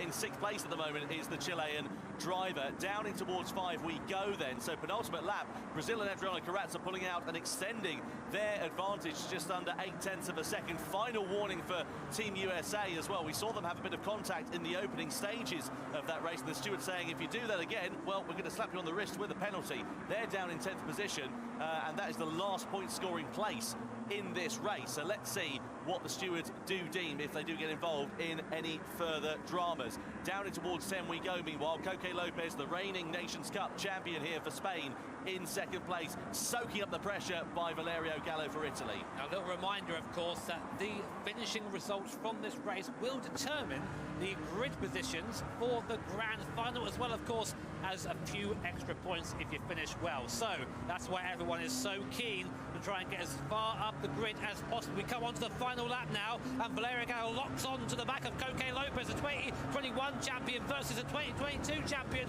down towards T1. Can Gallo go the long way around the outside? Coque Lopez defends. Will there be a switchback attempt? No. But now look in the background, Kobayashi's there as well, and that attack has now gone to defence as Kobayashi goes up the inside into P3, and Gallo goes from 3rd to 4th whilst trying to overtake the 2nd. Well, this is going to be really close as they're coming towards turn 4, then into the right hand, and there's a bit of hip and shoulder between them. Gallo's going to get shuffled out onto the marbles. If he can keep track position, he might have a chance to retaliate up the inside of turn 5. Can he get the car stopped on the apex? Yes, he can. Valerio Gallo back through into 3rd place. This is critical for their point scoring for both of these nations, for Italy versus Japan, as they come up the top, and it's just allowed a little bit of breathing room for Coque Lopez up the road in 2nd. Only a few more corners left here of race 3, the World Finals of the Nation Cup here in Barcelona. Looking like Team Japan might have one more stab here at Team Italy. Contact between the two. Wide goes Valerio Gallo. Up the inside goes Kobayashi up into 3rd place there. Great move by the Japanese driver, but Carrazza only has a couple more corners to go for the victory of race 3. Yeah, I thought it'd be under investigation, so the stewards might be taking a dim view of that incident. Kobayashi into the back of Italy. These are the live points rankings as it would sit now. Brazil will have a 1-point advantage coming into the grand final. It's Brazil and Adriano Carrazza who make it 2 wins out of 3 races here in Barcelona. Spain finishing in 2nd place ahead of Japan, Italy, Canada, Chile, the Netherlands, France, New Zealand and the USA completing the top 10. What a fantastic race. It is advantage Brazil by just the smallest of margins coming into the grand final here tonight, and we're going to see whether that incident that happened on the last lap between Japan and Italy will deem a penalty for it. We saw it under investigation. Let's wait and find out what the stewards declare that as a result. But meanwhile, at the sharp end of the field, Adriano Carrazza, great drive from him. Yeah, really good drive from Carrazza. We're used to seeing him maybe get a bit flustered in these situations, but kept his cool there. And the guy's got good pace. The guy is fast. So really good effort there by Carrazza. And Coque Lopez will be happy with that recovery after the low starting position. Also, we didn't really mention him during the race, but Rick Kevlin up 4 places from 11th to P7 in that. So a good job there from Rick Kevlin. Let's break down what happened there in our final qualifying race, so to speak, for the World Finals here in Barcelona. It was Team Brazil and Adriano Carrazza took the lead earlier on, but it was Spain and Coque Lopez with this fantastic move there, taking 2 into 1 at T1 with the charge back through the field after a poor result in the last race. Then this was pretty much the story of the whole race. These 4 teams, Brazil, Japan, Spain and Italy, going at it every corner. It was Coque Lopez working his way back up through the field. Then through this move, almost 3 wide. It did go 3 wide down towards T1, with Coque Lopez showing last of the late breakers into T1, taking that 2nd place where he would stay until the flag. Here's the view from Valerio Gallo. Oh, I've never seen 3 of his cars 3 wide before. What a show. Fantastic racing, wasn't it? You can see Japan here on the inside, Italy looking for the move back through. Japan there getting their move back ahead at turn 3. Brazil then taking the checkered flag from Spain, from Japan as well. And we've just heard a decision there about the penalty, Jimmy. There is no penalty that's going to be awarded. It's deemed a racing incident, so Japan will keep 3rd place. Let's go down to our winner, though, Adriano Carrazza for Team Brazil. Well, hello. How are you doing? Yeah, fine. Yeah, you good? You enjoyed that? Yeah. Yeah? I mean, did you have any idea it was quite chaotic behind you? But Yeah, a lot of pressure. Yeah, talk us through the drive for you. Yeah, my driving is defend a lot because I know the guys behind me is faster.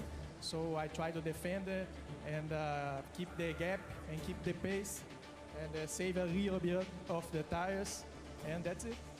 I mean, stellar drive. Obviously now, yes, 2 out of 3 races for you guys. You're obviously going in the lead in the grand final. I mean, pressure on, pressure off. What do you think?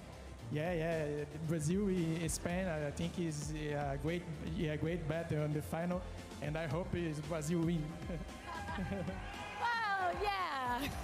I think Spain did amazingly well, like coming back from that. So, yeah, how do you feel? So you're going to just take a little break before you Yeah, I get feel ready? great, feel normal, no anxious. So did the practice in the home, and it's okay.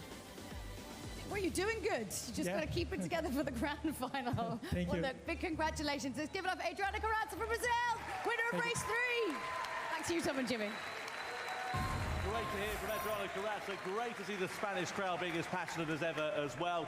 Carrazza takes top honours and 12 points into the grand final for the Brazilian team ahead of Spain and Coque Lopez. 10 points on the board for them with second place. Kobayashi in Japan, 8 points on the board for third position. Gallo into fourth with that last lap overtake that we saw. Lim getting some good points there for Canada, and so on and so forth. Belgium and Malaysia not managing to score any points. But here is how it looks going into the grand final, Jimmy. That's as close as you like. 1 point in it between Brazil and Spain. Very much Japan in there, as well as Italy, Chile, France, because it's double points on offer for this last one. 24 is the maximum now. It is double points, though, so if you do make a mistake in this grand final, that could be it. That could be your day done. But, of course, conversely as well, look how close it is. I think realistically at the point, it's between 4 teams, Brazil, Spain, Japan, Italy. But if there is a poor race from any of those guys, Chile and France, they're still there. Canada's not too far behind either. So definitely a chance of a podium for pretty much anyone down 7th place at the moment. Yeah, it was hugely exciting, that race. Loads and loads of action up and down the field, as we've seen at the Circuit of Barcelona, Catalunya. Over the course of this weekend, it's not just the Nations Cup races we've had here. We've had some manufacturers races. We've had a lot of Pro-Am races. That was chaos earlier on here tonight. Make sure to keep an eye on our YouTube channel for that. Now, of course, it's not just about us here on the ground here in Barcelona. It's about you at home as well. And on Gran Turismo 7, there are plenty of campaigns to keep you interested. Take a look at this and find out what you can get yourself involved with ahead of our grand final for the Nations Cup. If you've opened up GT7 in the past couple of days, you'll see that it's been updated for the GT World Finals in Barcelona. It's your chance to get rewarded with amazing gifts all weekend. If you think you can predict who'll be our 2023 winners, click the bonus campaign button on the GT7 map screen to join the Predict the Winner campaign by Brembo. Receive 1 million credits every time you predict correctly. You can vote right up until the start of the grand final race of each event. You can also get rewarded by watching the World Finals directly in GT7. Click the button on the GT7 map screen and join the Viewers campaign by BBS. You will automatically receive a new Vision GT concept car for every show that you watch. While you're in GT7, participate in the final celebration race to experience the same races as the drivers competing at the World Finals this weekend. Keep practicing, and who knows? It could be you going head-to-head here next year.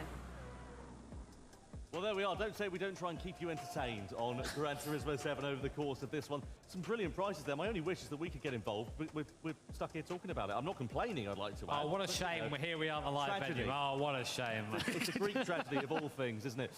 Right, now, team to watch going into this grand final. Brazil, of course, have got a 1-point swing, but I have to say, I think Spain just 1 point away. I mean, there is a lot of support for Spain here tonight in Barcelona, and we are really looking forward to seeing what they're going to be able to do. Yeah, I mean, they've been incredibly consistent, all of them, across the last few events we've had here at Barcelona. As you say, just 1 point off, and in the grand final, that's really nothing. That's basically just finishing ahead of the next guy. And they've incredibly strong lineup. Tirana, of course, Coque Lopez, Paul Jura.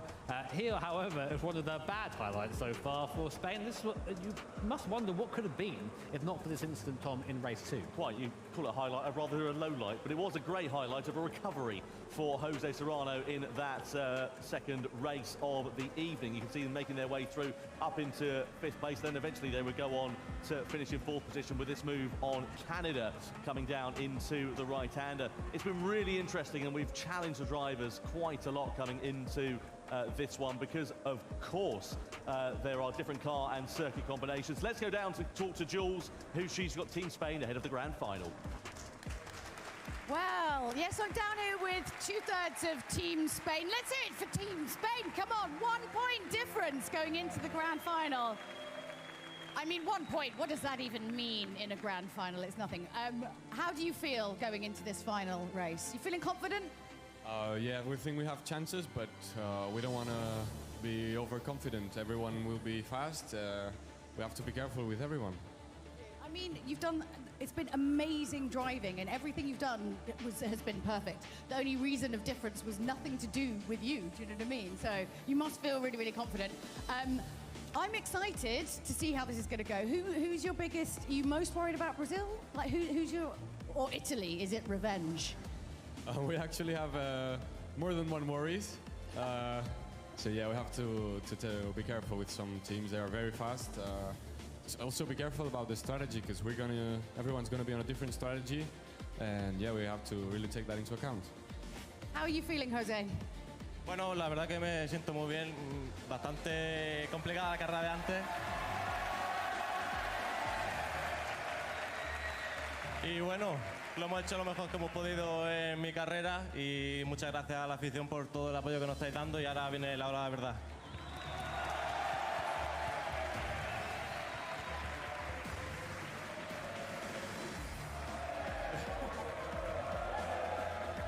Just stick with the music while. Yeah, let's hear it for them going to the final. Let's hear it for Team Spain. Okay, let's kick off this grand final.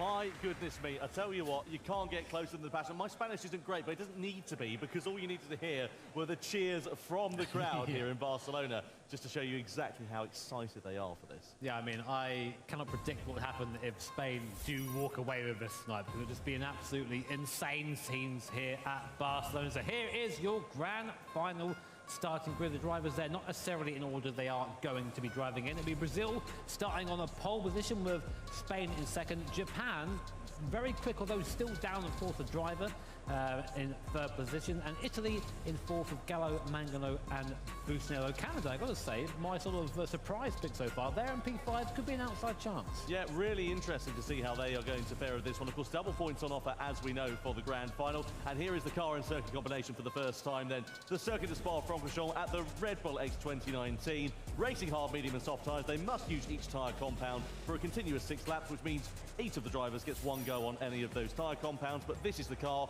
We've seen it so many times in the Nations Cup over the last 5 years. It's back again once more. I think, importantly, the Red Bull X 2019 always produces good, close racing. And, of course, great strategy to go with it as well, which, of course, will come into play here in the grand final. Now, speaking of strategy, let's look at the tyres for today. Racing soft, medium and hard tyres on display. Each tyre must be used for at least 6 laps, meaning that hard tyre that people tend to try and use for 1 lap and then throw away, or hard tyre, I feel bad for it sometimes, has to be used for at least 6 laps, Tom. Well, if you're the likes of Brazil and Spain and you're starting at the sharp, are you going to go soft early on, do you think, or are you going to go for the hard tyre?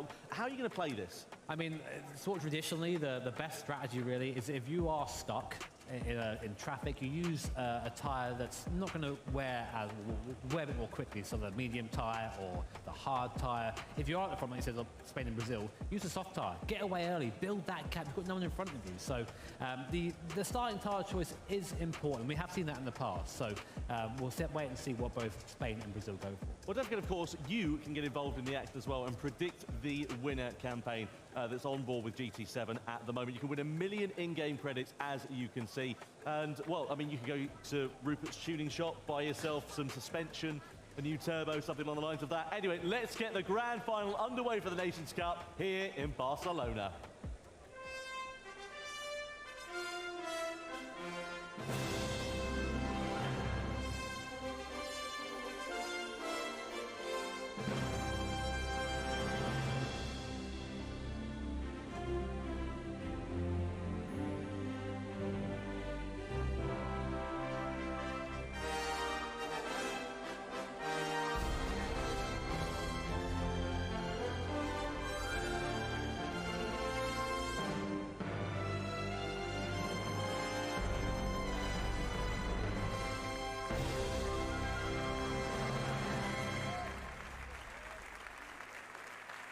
one more race left to go in 2023. Don't forget, we are live in 7 different languages here for the Gran Turismo World Finals in Barcelona. We are very much looking forward to seeing what is going to unfold. There are the Spanish commentators in front of the Spanish crowd, and you join us here in the English box as well. The Circuit de Spa-Francorchamps is the name of the game. It's Brazil and Igor Fraga who will line up on pole position for the final race of 2023.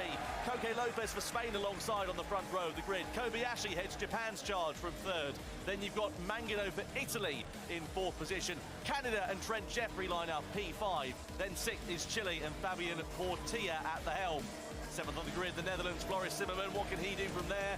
Next up, France, Baptiste Beauvoir. Challenging day in the office for them so far. New Zealand's Cy Bishop heads up P9 on the grid. And the USA, Kevin Pounder in 10th place.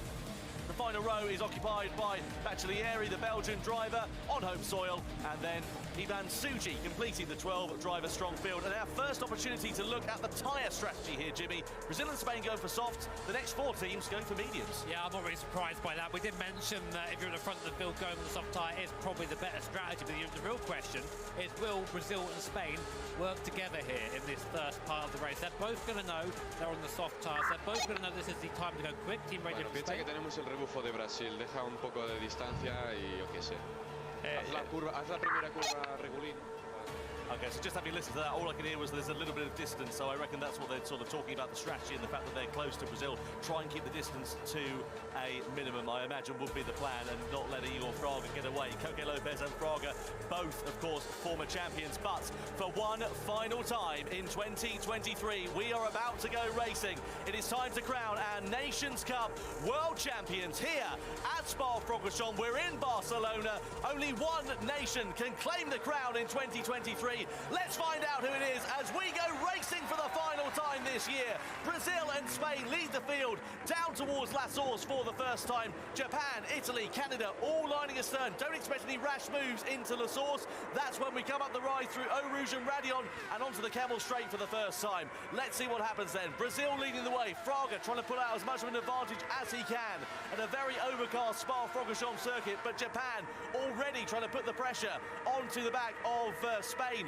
Italy not too far away there as well. The Netherlands have got themselves ahead of Chile for the first time, and there's an incident already under investigation as we come into Lake Coon. Yeah, I think that involved New Zealand, and Cy Bishop is now off the back of the field by 6 seconds. We'll get back to that when we know what's happened, but now at the front of the field is Brazil and Spain, and Team Japan hanging on that medium compound tyre for now as we come through Rivage for the first time, and into the newly named X corner, this fast left-hander, and then down to Puon, a very, very fast double apex corner, which these sort of cars absolutely love. There's a little blip of the throttle, off you go, and then back on again, full throttle.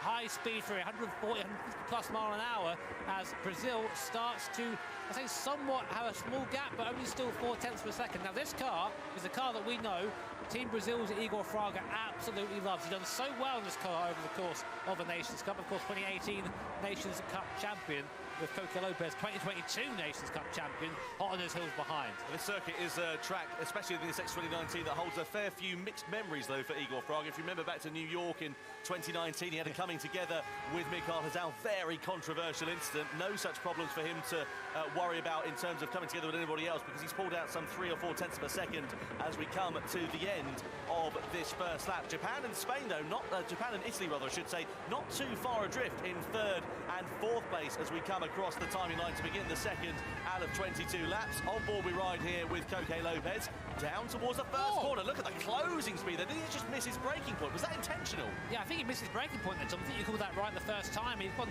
almost flying into the back of Brazil's Igor Fraga, and that's going to keep Team Japan and Team Italy in contention. And what Brazil and Spain are trying to do now is break the toe to the guys on the medium compound tyres, because if you're in the medium compound, you don't quite have the grip in the corners, don't quite have the traction, don't quite have the braking ability. But if you can get dragged along in a straight line with the guys in front, then you're kind of negating that somewhat. So longer they can stay there, the better. Team Chile, I think, there overtaking Team France up into P6 in that medium compound tyre. But we'll keep an eye on this battle at the front of the first. Now, Coque Lopez, what do you do here with Coque Lopez? I think really just kind of stay there for now. If there's any divergence in strategy, that's when things really start to get interesting. It's not only tyre strategy that needs to be considered in this one. Fuel is going to be a consideration as well over the course of this. So if he can sit there in the slipstream, Coque Lopez, he can just afford to save that little bit of fuel compared to Igor Fraga, who is punching that hole in the air. Malaysia pick up a 1-second penalty then for the incident on the first corner. We didn't see exactly what happened as we were looking a bit further up the field. Let's see if we can piece together what went on then here. So this is Malaysia in 11th. That's your first lap incident down in towards turn 8. What's going to happen here between Malaysia and the USA? Just wondering what goes on. They come through in towards the left-hander of turn 9. Malaysia just sitting behind the USA. They go to the inside line, coming down in towards Puon.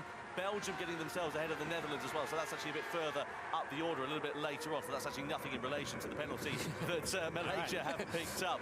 Meanwhile, back at the sharp end, Brazil versus Spain, Fraga versus Lopez, no change at the top, but the gap between second and third, Jimmy, has increased. Yeah, that's important now for the medium runners. They can't no longer keep the pace of this soft compounded tyre. That soft tyre is going to go off a lot quicker than the medium behind it, as Chile pick up a 1-second penalty for colliding with another car. It was a strong start for Team Chile, but they've sort of fallen away a little bit as the competition has progressed. So, reminder, it's double points here in the grand final. All three drivers must drive at some point. So, there's no strong and no weak driver allowed here. So, saying that, here comes Coque Lopez, deciding it's about time to take the lead of this race. Through he goes past Igor Fraga, and I get the impression that maybe Igor didn't fight that too hard. He's not keen on losing too much time at the moment. Do you think they might end up being in a bit of a race where they've got their shoelaces tied together, if I may use such a term, because they might work together whilst they're on similar sorts of strategies, and then as they go into the pit stops and the strategies begin to diverge, that's when they'll split, and that's when we'll see proper fighting. Yeah, possibly.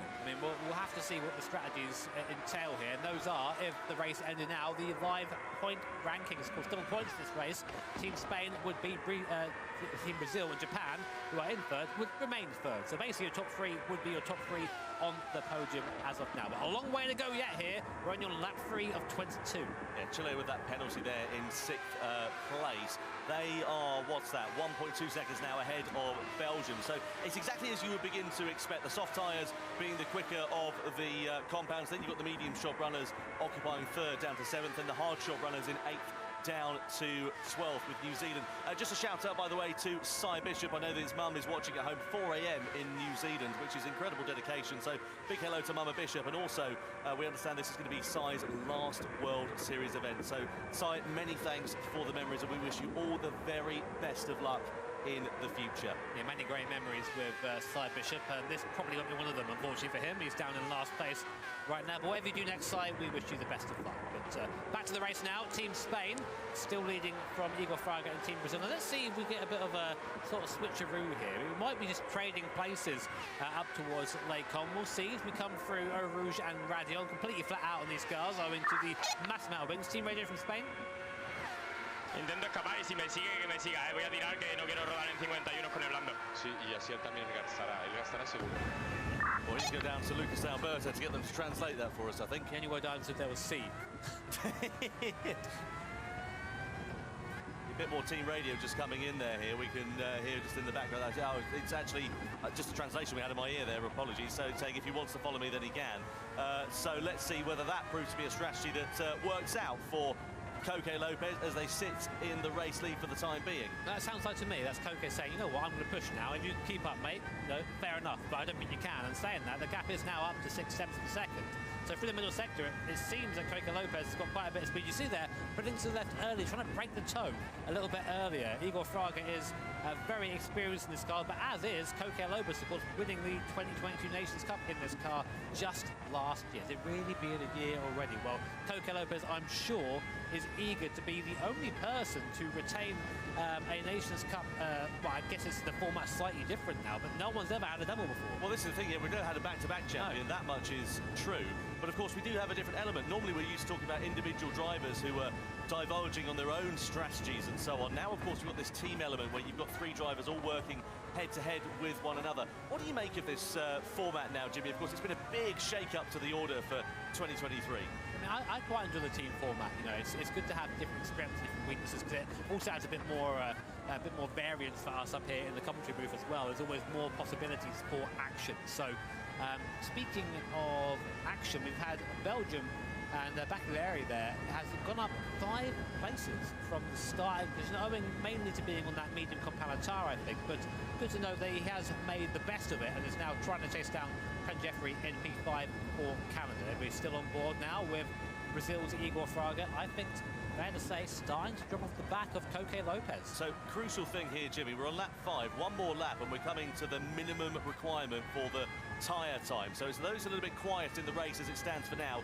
You can expect the drivers that are on the hard tyres occupying 8th down to 12th. They will probably want to come in and get those hard tyres off as soon as they possibly can, because the hard tyres are not quick. Just to give you an idea of the difference in lap times, the hard shod tyre runners all in sort of the 154, 155 range, mediums in the 151s, 152s, the top 2 on the softs in the 150s and the low 150s at that. So a big difference in terms of the time. So they want to get those off as soon as they can and get onto a quicker compound. Yeah, I've got a sneaking suspicion it'll be 5 pit stops at the end of this lap, I think. But we go out through the last part with Stavelo 1 and Stavelo 2 of the circuit here, Spa-Francorchamps. I think a circuit that's seen some fantastic racing over the course of the series here. Just Fabien Portier basically saying, Spain are going to win. But no, I think it's good to have that respect for your fellow team, fellow drivers. Portier's been around for a very long time. He's seen the landscape here, and there's no doubt that the Spain lineup is a very strong one indeed. Yeah, exactly. You saw that in the World Series Showdown a couple of months ago. They won in Amsterdam in commanding fashion. Some 16 seconds they had at the checkered flag over Japan and Brazil. How ironic it is that it was Spain, Japan, Brazil. That was your top 3 at the grand final in Amsterdam, and we've got the same 3 nations on the podium as it sits so far. I think the speed is speed, you know. These guys are fast and they're at the top of the field because they deserve to be there. So, are we going to see some pit stops now from those hard runners? Or are they going to give it one more turn, of course? So there's a little bit of limited practice before this, get an idea of tyre wear, etc., but not a lot. So maybe some of the drivers choosing, I think they've all chosen to go around again there, Tom. So end of this lap, I think they'll be boxing. Yeah, this now is the first opportunity because, of course, the leaders... Sorry, I can't count. It seems. We know that already, though. So Japan versus Italy here in 3rd and 4th place now, respectively. Looking at fuel for the first time, you can see Spain have used 3 litres more. Doesn't sound like a lot, but that's a fair chunk that they're going to have to put in the tank, and it could be the difference between managing to hold on to the position that they occupy when they come into the pits. Doesn't necessarily mean they're going to do it on the first stop. They may do it on the second stop when they need to put some more juice in the car. So, Italy there, Giorgio Mangano at the wheel. Great resurgence for form. As you said earlier on, Jimmy, the winner of the first World Tour event back in 2018 at the Nürburgring. Since then, he's had good results online, but when it comes to the World Tour, World Series events as we've had, he's not necessarily shone in the way that we've been expecting, but he has been a critical part of the Italians' form so far this weekend. Yeah, he's been very quick. It's good to see him sort of back at the sharp end, where I think he belongs as well. So, also Team Japan doing a great job. Kobayashi, very young driver, but as you say, very experienced, taking part in Japanese Formula 4. It is there. So we know he's got the real-life racing ability, which I think, you know, we're seeing more and more. They both translate both ways. People are quick in real life, quick in sim. People are quick in sim, quick in real life. It's great to see just how close these sims are now. In comes Team Italy. Maybe a bit early there, Tom, on lap 7. Yeah, that's on the medium compound of tyre, so I wonder exactly what that strategy is all about. So they're going to be changing over their drivers. Out of the car will go Giorgio Mangano, but who crucially is going to get in? It's Gallo. So they've gone for Gallo. Is he going to go on the soft tyre? Is he their ace up the sleeve, as it were, to get them as quick as they can in this middle stint, or are they going to go for the harder compound of tyre? Let's see what happens here. Gallo, of course, does go onto the soft tyre, so they think that Gallo is their best chance of making hay whilst the sun shines. France, Malaysia, USA, Netherlands, New Zealand also into the pits. That's all of the hard runners critically there as well. So all the hard runners are going to come in as Gallo exits the pit lane, and crucially for him here, Jimmy, nice bit of clear air. That's exactly what he needed. Interesting, a bit of fuel going as well as the Boutelet gets in for Team France. I've got to say, Gallo lighting up the rear tyres on exit there. Good idea, I'm not sure. Those soft tyres are pretty fragile. So anyway, front of the field remains Team Spain from Igor Fraga. And Fraga, I think, basically just dropped to about 8 tenths and has just chosen to stay there. But like, he has had the pace to move forward a little bit, but hasn't done so for now. And with that, we say goodbye to Cy Bishop, his last stint here at the GT World Series all over Dublin. Again, thank you, Cy. It's been a pleasure, mate. So Matt McEwen takes over with Team New Zealand. as we watch Team Spain now with a 0.9 of a second advantage over Team Brazil in second place. Of course, Spain and Brazil have not yet pitted at this point, but Koke Lopez has been driving very consistently. He was about a 1/10 or so quicker than Igor Fraga last time around was Koke Lopez. Meanwhile, Team USA very close with Malaysia in front and the Netherlands behind. Donovan Parker now at the wheel of the American X2019. Just in front of them is Danny Wigneswarren, who's taken over for Team Malaysia. They were on the hard tyre and now challenging Team Malaysia coming in towards Puwon. So this is going to get mightily close between them as they come through into the left and then in towards the Fanya chicane. Look at the Netherlands there, looking up the inside, bit of contact between themselves and the USA. That might put America onto the back foot. And Kevlin there for the Netherlands just backing out off the throttle, and they all hold station for the time being as they come through the second Stavilo. Yeah, more pit stops now. Japan, Canada, Belgium and Chile in. This is going to be Kobayashi going to Suzuki. He's got no choice but to. Only 2 drivers here today owing to Sasaki, unfortunately, not being able to make it to this event. But they've been performing very well as just a duo between them. Going onto that hard compounder tyre, meaning Kobayashi has had the start and the anchor roll at the end. So Suzuki, I think, will probably be doing the minimum laps of 6 and then going off to the end of the race from there. So Spain, interestingly, for the first time, over a second now ahead of Team Brazil. When we tend to get to that gap, the gap then tends to grow a fair bit. We're starting to get out of a tow. The competitors reckon it's about 1.3 seconds or so. It's where the tow starts, and then from there, you just fall back. So Team Japan, the leading hard runner now, 29 seconds is the gap, and you can see the tyre life there. So Koke Lopez, interestingly, going quicker than Igor Fraga and using less of that rear tyre, but more of the front tyre. Different driving styles there, mate. Yeah, hugely interesting to see how that is going to play out, because Igor Fraga clearly using a little bit more of that rear tyre compared to Koke Lopez. And well, 19% there for Fraga, 23% for Koke Lopez. You see the difference in lap times there consistently. For 2 laps there, Fraga was slower, but for the last one, as they come across the timing line to begin the 9th lap out of 22 here at Spa-Francorchamps. We're just waiting for these strategies to begin to diverge. Italy there, of course, on the soft tyre, new soft tyres for Gallo versus Japan. Now 1.1 seconds, that gap between them for 3rd and 4th place. Look at this, the Netherlands versus Malaysia. That was an aggressive move there from Rick Kevlin, just shuffling Danny Wigneswarren out of the way into Fanya. Yeah, it's been pretty intense here for the battle for P9. I'm just wondering, because Italy took a little bit more fuel, and the Netherlands there getting very, very sideways. That's Rick Kevlin at the wheel there, and just getting onto that slippery stuff on the outside. This car's got a lot of power, so if you mash the throttle, there's no TC being run here, then you can very easily have a moment like that. Malaysia and USA squabbling over that top 10 position. Here comes Team Malaysia with a tow from both of them. Can't quite make a gap on the inside. Goes to the outside there. Team USA has to see him. And wow, what a move there by Team Malaysia. Almost sold a dummy to the Netherlands there. And up into 9th place. Great move. And meanwhile, here comes Italy on Team Japan. Surely this must be a dive from Valerio Gallo on that soft tyre. It is. There's no response there from Suzuki and Japan. And up into P3 goes Valerio Gallo, and now it is hammer down time for the 2020 champion. What can he do from here? Yeah, Valerio Gallo there sitting in 3rd place now, 32.6 seconds to the deficit of Brazil and Spain. So he's got a nice bit of clear air. Back at this battle for 9th place, it's Malaysia versus the Netherlands, part 2. As we come up into Lake Coombe, keep an eye out for the USA there in the background. Kevlin goes from attacking to trying to defend from Donovan Parker. They go side by side into turn 7 as well. They run it down into turn 8. The USA on the inside. And now that just gives a little bit of breathing room to Danny Wigneswarren, who's up the road in 8th place. The USA and Donovan Parker do eventually get the better of the Netherlands. Rick Kevlin as the top 2, Spain and Brazil into the pit lane there for the first time. So Spain, despite having a bit more tyre life, do have 4 litres fewer fuel on board. So let's see whether they take a bit of fuel on board as they change over their drivers. Who are they going to pop into that seat? Out of it will go Koke Lopez. Into it goes Jose Serrano. And likewise for Brazil, out of it goes Igor Fraga. Into the seat comes Lucas Benelli. Interestingly, Spain choosing to fuel a bit more there, while we have a very quiet period. Just going to very quickly correct myself and say it was 21 champion for Valerio Gallo. Tom, sorry. Correct, yeah. Brazil, though, crucially here, Jimmy, onto the hard tyre. Spain diverging, going onto the medium combat. So Spain are going to be quicker by a couple of seconds a lap over Brazil, so you'd expect them to catch up. Okay, so that I think is why they short-filled a bit. They wanted to be out first, so they could then sit and just hold up the car behind. The reminder, of course, that pit entry and pit exit, it's an opportunity to ruin your race if you're not careful over that pit line, which is why the drivers are so careful on pit exit. So right now, Spain have the most fuel of anyone out there at the moment, so looking to go a bit longer on this medium stint, whereas Brazil, I think, will be a short stint on that tyre. They're going to try and run it dry, and in that process, try and hold up Jose Serrano a little bit. The gap's already come down by a second since the start of the lap.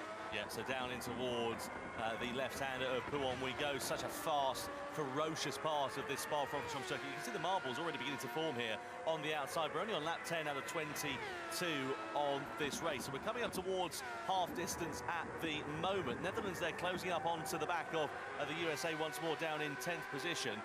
So this divergence in strategies is going to make things very interesting. You can see the gap was about 4.5 seconds at the start of this one between Brazil and Spain. Spain already decreasing that gap. Jose Serrano at the wheel, now down to just under 2 seconds. He'll be in slipstream range, I'm sure, by the next time they come on to the Kemmel Straight. Just look at the traction and the superior grip that the Spanish driver has got underneath him compared to Brazil's Lucas Pinelli. So a reminder, it is double points for this grand final, and as it stands right now, Brazil would be your Nations Cup 2023 champions. But not if this man has anything to say about it. Jose Serrano from Spain on that medium compound tyre, rapidly closing in on Brazil's Lucas Pinelli in front. So the gap down to 1.2 seconds. It will be this lap, Tom. It will be this lap that he catches him and passes him. He's in the tow now. Belgium picking up a 2-second penalty from their on-track antics. We missed that, but we'll go back to that if we're going to replay. Now down towards Rouge and Radion. Over the top now. Nice slipstreaming range now. 8/10 of a second, 7/10 of a second. Not going to be close enough for Lecomte, but in this braking zone, look how much Serrano closes. Yeah, this will be easy pickings here for Jose Serrano. And the thing is, if you look at Spinelli, not really too much point in fighting it at this particular stage. The race will come to Brazil a little bit later on. So you'd imagine they'll be kicking the same strategy as we go for the change of lead down in towards turn 7. Serrano, they're looking for the outside line, trying to find the long way around. Can he make it through at Rivage corner? This is going to be a brilliantly close move onto the curb on the outside, flicks it through to the left-hander of X. Brilliantly done there for Jose Serrano to take the lead of the race away at the halfway stage, and now they can just clear off into the distance, and Brazil are going to have to keep a keen eye on their mirrors, because Italy's Valerio Gallo is not too far adrift. If the checker flag fell now, it'll be Spain crowned as champions by 3 points over Brazil, and then 10 points in turn. They would be ahead over Japan for 3rd place, but there's still plenty of this race left to run, and we've got different strategies to work out. So that was crucial there for Serrano and Team Spain. He had to make that move as soon as he could. Then basically he made that the first possible opportunity. So he now needs to just sprint away, use the fuel he has in the car, turn the thing up, and just try and make as big a gap as possible now to Brazil behind, because when it comes to their last stint, they are going to have to use that hard compounder tyre, so the roles are going to be reversed. So here comes Valerio Gallo, incredibly quick drive, and as you say, Tom, now just homing onto the back of Team Brazil. He's got the fastest tyre underneath him. Let's look at the lap time. 1:51 for Spain, 1:54 for Brazil, 1:50.4 for Italy and Valerio Gallo. 1.2 seconds faster than the leader. That was incredibly fast, 4 seconds quicker than Brazil in 2nd place. You can see there Valerio Gallo saying the Nations Cup is unique and it represents the highest honour where the champions are born, and can Italy elevate themselves up into 3rd position. Italy started this one on the medium tyres. They're on the soft tyres now. They will owe the hards at the end of this race, so that could compromise them a little bit there. Not close enough, but Italy just backing off there. Valerio Gallo biding his time behind Brazil as it stands for now. I think what he did there was turn the fuel down on the straight, get it high for the first part, turn it down almost like you're using a hybrid, giving you that burst out the corner where the acceleration is important, and then turning it off at the end of the straight. So now will we see a dummy or a change similar to what we saw on the last lap there? Not quite. Gallo's a bit more patient, uses the traction exit. It's going to be an easy pass here for Valerio Gallo, and Benelli, I think, very cleverly there, just lets him have it, waste as little time as possible in that hard combat tyre, because he knows it's going to come back to him. It's going to to come back to Team Brazil in their last stint. I suppose one saving grace here, you'd expect Gallo to be a lot quicker in the corners, but if he is going to just save a little bit of fuel on the straights, if he can keep within slipstreaming range, Benelli, of Valerio Gallo, I think it'll be a bit of a tall order, but he could just save that little bit of fuel behind him there as well. And you're thinking, why save fuel when you can refuel? But the idea is you spend less time in the pit lane. You saw the difference between Spain and Brazil, when they pitted, and how quickly Brazil was able to get out 4 seconds of the gap. So every little bit of fuel you save just helps you in that last pit stop. Mark Pinel here just in front of Belgium. We've had a challenging day at the office, I think it's fair to say so far. They sit in 8th place at the moment, both of these teams on the same strategy, on the hard tyre for their medium stint. A reminder, of course, they must do a minimum of 6 laps on each compound of tyre before the conclusion of this race. Kiana Defro behind the wheel of that car would love to be able to bring a strong result home at their home circuit of Spa, but it has been an uphill struggle for them so far. They were hit with a penalty earlier on for a collision, and they're stuck behind Canada as it stands for now, who had a really good start to the evening's worth of racing. Since then, they've been consistently in the top 5. It's not been close enough to challenge for the podium, but let's see whether that can change at the moment as they come under more pressure from Team Belgium out of the bus stop down towards La Source as we begin lap 13. Almost into the back of Team Canada there, but I was just looking at the live timing there. Interestingly, Spain actually quicker that time around than Team Italy, and that might be crucial. You really want to be maximising that soft tyre, and Gallo did have to overtake someone there, but that might be enough. Team radio from Spain here as Belgium attack Canada. Vosotros me decís cuando paro, ¿vale? Tú, sí, 7, hay que parar en la 16. 16, vale. When are you coming in soon is what the translation is there. So that means that Spain will not be on that medium compound of tyre before too long, as Belgium do manage to get themselves in front of Canada for now. Down in towards turn 8 we go. Into the pits come the USA, then they've gone on off the medium tyre as quick as they possibly can on to the soft compound, so they're going to try and run to the end of this race for 9 laps, which is going to be interesting because the tyre multiplier is at times 5, so 1 lap is the equivalent to 5. It's going to be pretty warm for them towards the end of this race. I think it's possible. It's going to be right on the last legs at the end there. So I think just trying their best to try and bring it back. USA, they've got to try something now. Of course, they're down the bottom of the field, so really taking a stab isn't going to hurt anyone at this point. See the tyre life there on the left-hand side of your picture. Spain have done 5 laps on the medium tyre, so they'll do this one, and then they'll do another, and then they'll come in at the end of their 6-lap stint on that medium compound of tyre. You would imagine so, because we heard the team radio a few moments ago saying that he's going to come in before too long. Japan coming in on the hard tyre, minimum requirement there for Saya Suzuki. They want to get off of that tyre as quickly as they can. They also, crucially, like France, need a bit of fuel in the car. Yeah, I'll be surprised if Spain come in soon. They want to try and get the minimum time on that hard tyre, but maybe they're aware they're being listened to, you know, maybe some mind games going on. But Team Japan then in, 6 litres in, and onto that soft compound of tyre. That'll be going to the end now. Kobayashi will be getting back into the car. If you're wondering why he got back out only to get back in, there are only 2 drivers available for Team Japan. Unfortunately, the 3rd driver unable to get here for travel reasons. And Kobayashi, of course, the faster of the 2. So he's now got the anchor roll for that soft stint at the end. Yeah, looking forward to seeing what Kobayashi can do. France in the pit lane, so all the teams from 5th occupying down to 11th place in the box as it stands for the time being. USA have got Caelan Roach behind the wheel, by the way, after they made their pit stop a little bit earlier than the rest of the field. So everybody, bar the top 4, have made their final pit stop in this race, and everybody, bar the top 4, are all now going to be on the soft compound of tyre towards the end of this race. So cue the Jaws music for Team Spain. They come through Stavelo 2, Paul Freya as it is now known, and run towards Blanchimont and the bus stop.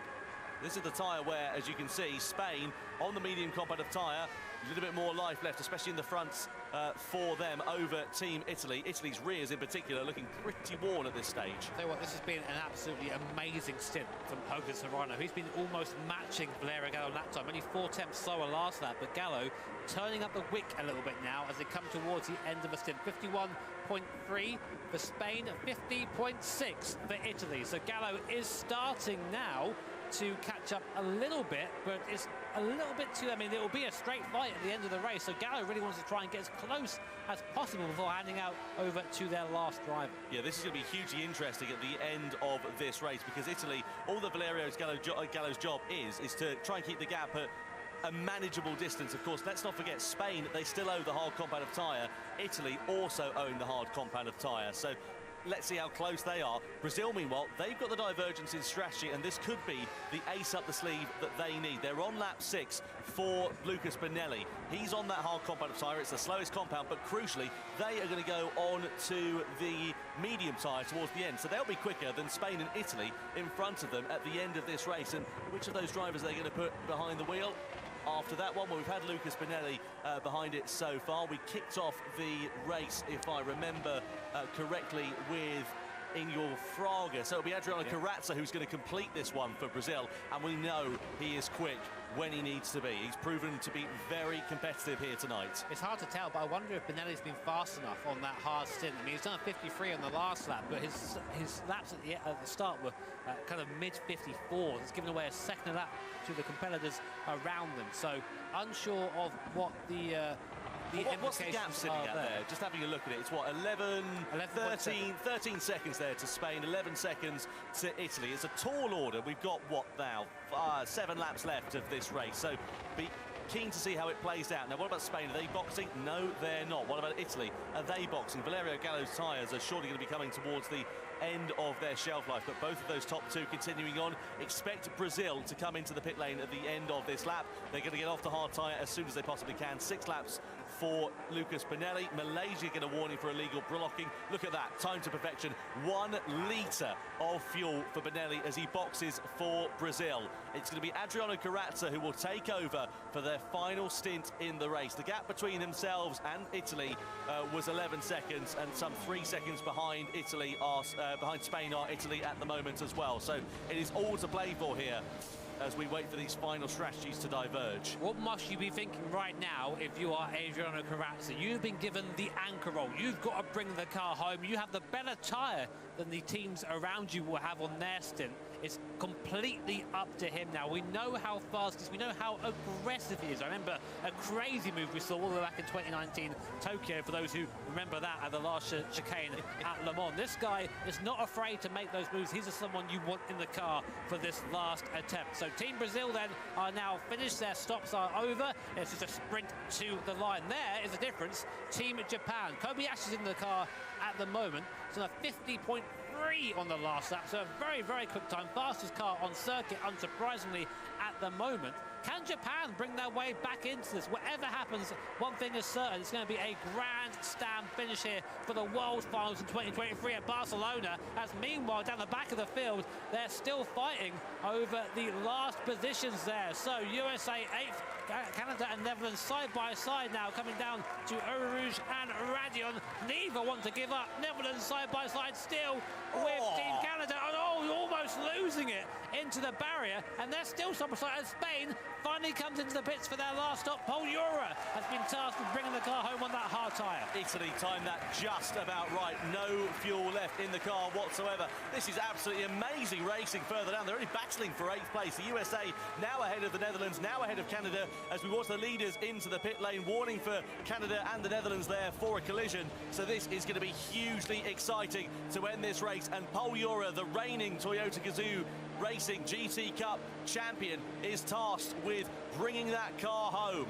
He's taking a bit of a breath there, I think, just trying to centre himself. He's only a young lad, Paul Ura, and he's got an amazing amount of pressure on his shoulders right now, as much as the expectation of the crowd as well. So where do they come out? They come out ahead of Italy, as we expected there.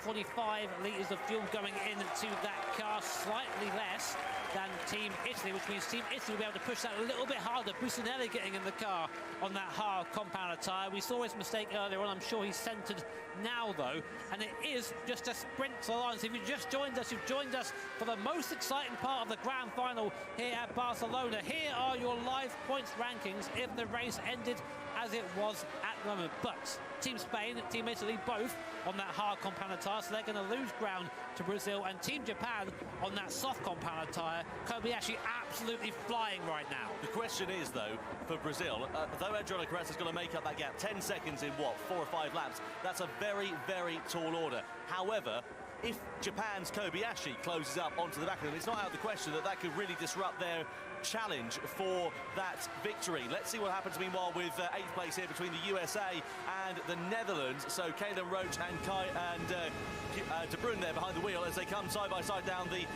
Kemmel straight then. Netherlands there getting themselves ahead of the Team USA in towards Les Combes. All of these drivers on the soft compound of tyre and giving each other no quarter whatsoever. Canada versus Belgium.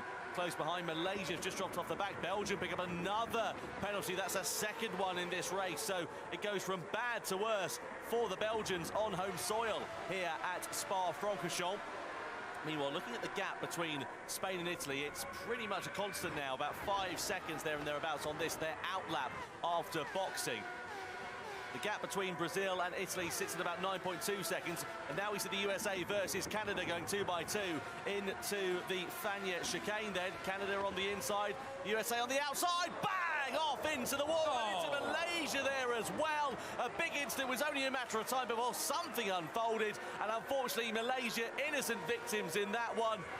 A big, big shame, because that's the voidness of what was a very close and exciting battle on the fringes of the top 10. And as Belgium served their penalty, the USA, sick as a parrot, taking out 2 of their fellow competitors. It's a shame, really, but ultimately, you know, it's just a pride at this point. This is not for one of the positions that we're after today. The top 3 are what we're, of course, going to be sort of focusing on there. But still, USA and Belgium still fighting at this point. What do you reckon we're going to see a penalty for Team USA, Tom? I don't know. It's hard to tell, really. I mean, he was going side by side with Canada, wasn't he? Was Caden Roach for the USA. Just got on the power a little bit too eagerly. There was contact between them. Malaysia, the innocent victim. It's kind of scuppered both their races, but I don't know if it's penalty worthy. So I'm looking at lap times right now. Japan are absolutely rocking. 49.7 from them and a 52.0 from Brazil, as we have Team USA going back past Team Belgium up towards Les Combes. Will they be able to break the Belgian car on the inside? I doubt they're going to let them have it that easily. No, they're still there, side by side. We're running a long way around, and USA do get back past Team Belgium up into 9th position. But I would love to see the POV from Kobayashi at the moment. 2.6 seconds, and he is just latching onto the back of Team Brazil. That's race over. I mean, he's right. Yeah, let's have another look at it here. Who was that? It was Callum. So talk us through it, Jimmy, coming in towards Fagnes. Yeah, so see the go a little bit wide there. From them. Here comes Callum up the inside, just gets it wrong. It's not on purpose at all, just gets it sideways, and there's no room to recover when there's a car on your outside there. So not intentional, but of course it is the fault there of Team USA. And I think in keeping with what we've seen so far, a 4-second penalty given to Team USA. Unsurprising, really. Meanwhile, front of the field, Team Brazil in 3rd place right now. Look, that's the gap. Team Japan have really brought that gap down again. Last lap, 51.5 from Brazil, 49.8 from Team Japan, and Spain at the front of the field. Paul Europe putting in a fantastic stint, only running about a second slower than Karatsa on those mediums at the moment. As it stands, they will not be able to catch Team Spain. The only people I think they can will be this man, Rikutu Kobayashi. Does he have the pace left in the car, Tom? Well, even that's a tall order, Jimmy. I mean, he's, going to get past Brazil before too long, but there's a 6-second deficit between them and Italy, and then Spain as well. So let's see what happens here for Rikutu Kobayashi. Either way, it has been quite an emphatic stint, and it will be crucial for them as to where they will be finishing in the point standings. Coming down in towards the left-hander of turn 9 we go. On board here with Kobayashi. No further action between Belgium and Malaysia for a collision between those 2 nations. Down into P1, you can see visibly how much more grip Kobayashi has got underneath him as he comes in towards the Fagnes chicane. The gap is going to be under a second for the first time in just a couple of corners through the right and the left, and surely it's going to be the run through Blanchimont and the bus stop where we will see Kobayashi able to take effect of it. The Japanese Formula 4 champion making his way through the right-hander. He has got the bit between his teeth, and he is ready to try and take away that final position on the podium from Brazil here tonight. If he keeps doing 49s and Italy keeps doing 43s, he might be able to catch Italy, but he might even catch Spain. It depends how those tyres hold up. But now, locking on to the back of Karatsa and Team Brazil. Karatsa won't just take this lying down, I can guarantee you now, but there's not much he can do on that medium compound tyre. This soft tyre, when it's in its prime, is unreal. You can brake so late. When he goes to the inside here, no, he decides, I think, to go for the clever move now. He's going to just sit behind Karatsa up through Rouge and Radion, use the toe, get the easy pass into Lecon, waste as little time as possible. See a short shift into 7th gear to sort of slow down his acceleration. Now he's in the toe. Now he'll get the slipstream. Now he gets a speed boost up to nearly 200 mile an hour. Goes inside. There's nothing Kawatsa can do. Up into 3rd place goes Kobayashi. Now, does he have the time to catch Busnelli for Team Italy and Paul Ura for Team Spain? So this is going to be really interesting in these final couple of laps of racing. Through into the right-hander we go. These are the live point standings. If the checkered flag fell now, it would still be Japan in 4th place, but by just 1 point. So they need to get themselves ahead of Italy in order to get onto the podium for this, the final race of the season. So if it fell as it was now, it would be Spain from Brazil, from Italy. That would be your top 3 in the Nations Cup. It is critical for Japan to get themselves ahead of Busnelli for Italy. There's only a couple of laps left, though, and there's a gap of 3.2 seconds. Team radio for Spain. Me estoy escapando de Marcus. So I'm pulling away from Marcus, says Team Spain. That's Paul Ura who is behind the wheel of that car. So that's music to the ears of Spain, and also music to the ears of the crowd here in Barcelona as well. Yeah, so this could be it for Team Spain. Only a couple of laps left, but we saw the Manufacturers' Cup yesterday that mistakes can be made in the last lap. The pressure might get to Paul Ura. He's got a massive live audience here behind him, winning him on, but you know, I don't want to be in his shoes right now. Possibly only 2 laps away from becoming the Nations Cup champion with his fellow Spanish teammates. So, penultimate lap now, Tom. Pushing on is Kobayashi there. You see Benelli went a little bit deep in towards the bus stop chicane. I'll tell you what, it's not over for Brazil as well. They can go from bad to worse, 4th place, but France aren't far behind in 5th position there as well, and they're on the soft tyre. You were right, Japan really are getting on with it now, as there's only 2 seconds between Japan and Italy. That time, last time around, 3 seconds faster was Kobayashi than Busnelli, and if that pace continues, he'll be past the Italian driver by the end of this lap. So here is Kobayashi on an absolute charge. He's even got the fuel to spare as well compared to the cars around him. So this is how it's done. We're on board now with Rikuto Kobayashi. In front is Italy's Marco Busnelli. That is for an overall podium in this competition. Look how much more speed the Japanese driver has into Rivarage. Going into X now, watching through here, carrying on the curb, using the downforce of the car on the throttle so much earlier than the car in front. Now we get to the double apex corner. Buon. This is where this car on the soft tyres is really going to show us advantage. And look, we're just driving up to the back of Busnelli. It must be just a sinking feeling if you're an Italian driver. There's nothing you can do right now apart from just try and hold your line, but we're already on the rear spoiler. Is this going to be a pass for 2nd place here at Spa?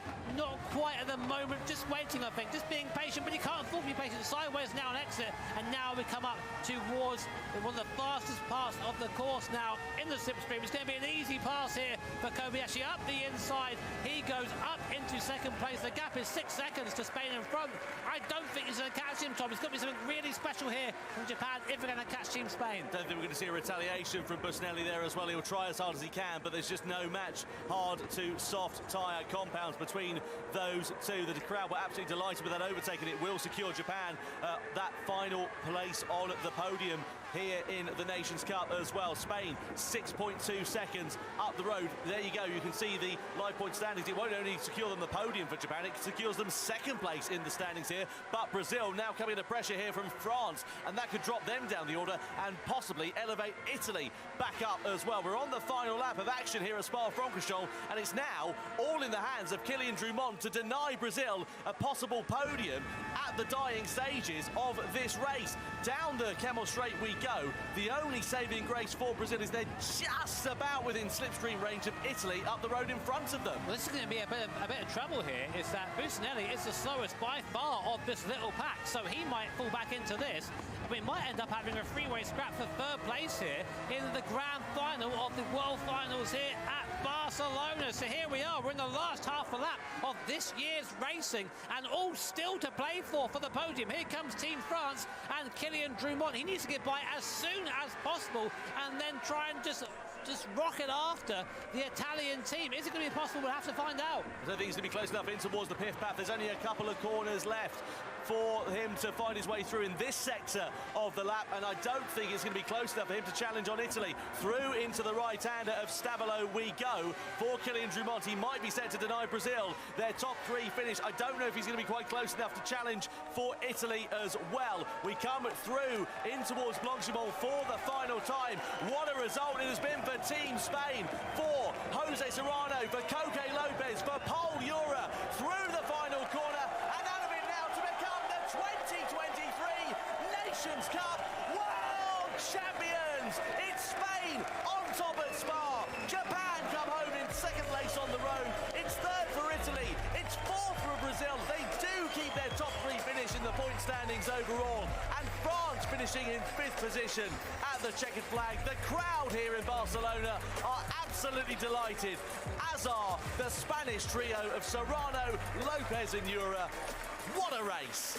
And predictably there, as you say, Tom, the crowd absolutely erupts as Paul Ura crosses the line. And fun fact, Koke Lopez there comes your first ever back-to-back Nations Cup champion. Of course, different format, but still a new stat for Tom and his lovely repository of useless stats. I am looking forward to putting that in my folder for next year. Jimmy, thank you very much indeed. What a drive from the Spanish team. Jose Serrano, Koke Lopez, Paul Ura is the lineup. Chile as well. Angel Enestrosa, of course, returning to this one. Eventually for them, it would be 6th position at the checkered flag. And Brazil, goodness me, they were so lucky to not get overtaken by France on the final lap of that. It does secure them that top 3 finishing position. So the top 3 will be as we know it, with Brazil finishing in 3rd place, Japan in 2nd and Spain on top. Here is the race then, some highlights. You can see Spain taking over from Brazil in the opening stages. Further down the order, it all kicked off here between the Netherlands, the USA and Malaysia. Yeah, these guys were sort of their own worst enemies. They were too busy fighting down the back of the field to really progress any further than that. It was some great racing, don't get me wrong, but of course the goal was to be as far up as possible and fighting for 9th, 8th and 1. Here was Valerio Gallo on the soft compound making light of that. Here was France and Belgium, similar overtake there. Of course, Belgium got pretty much involved in every instant in this race, it seems.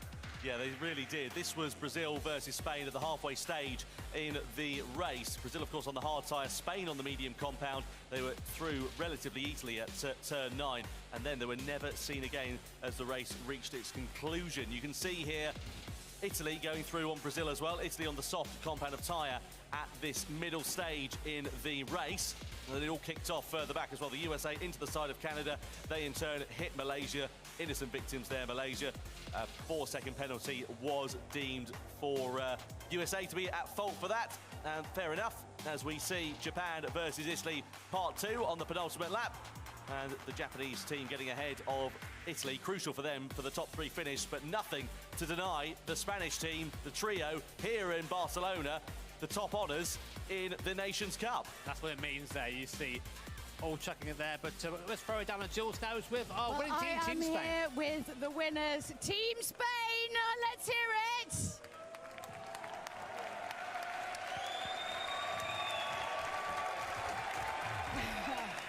Okay, guys. How do you feel right now? Tell me how you're feeling right now. Jose. Bueno, no sé, no tengo palabras por cómo me siento. Bueno, no tengo palabras por lo que siento ahora mismo. La verdad que es increíble.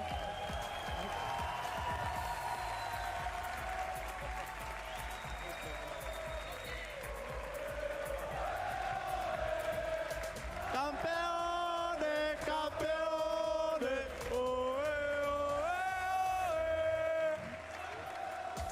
Buah, un sueño para mí esto. Dar enhorabuena también a Paul y a Koke porque han hecho un carrerón en sus carreras y también en su Steam y estoy flipando ahora mismo. Well, amazing. Look at this crowd. That's what he said at the beginning. And then I have to thank Koke and Paul. They did an amazing job as always. And yeah, as always, incredible with this team. Paul, was there a particular moment where you were like, actually, you know what? When the strategy kicked in, you were like, okay, I think we've got this. What was the moment? Was there a moment? Yeah, after the first lap, when I saw that Italy wasn't coming at all, like we could escape from them, I was like, okay, maybe we have this, but be careful. And I just tried to not drive as fast as I could, just try to keep the car on track, and yeah, that's it. And Koke, how do you feel? You are the first ever back-to-back Nations Cup winner. How are you doing? Well, You're too tired to talk. I go first English then Spanish, okay? Okay. It feels amazing to be the first back-to-back Nations Cup winner, but of course this couldn't be possible without my two amazing teammates, because for example, first team I was so with Igor. We had a bit of a mind game and it was quite funny to play with him. But then also it was amazing to have Jose and Paul as a teammates, because they just made what we knew we could do from when we were training at home. And yeah, it feels amazing. Y en español, que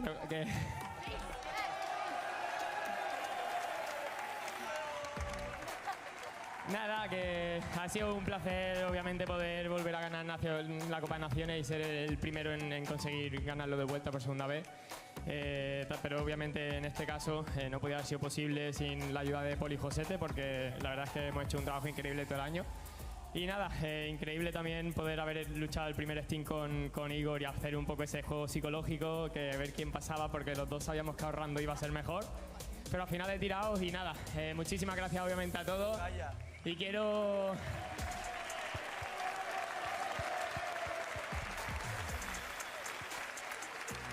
Well, guys,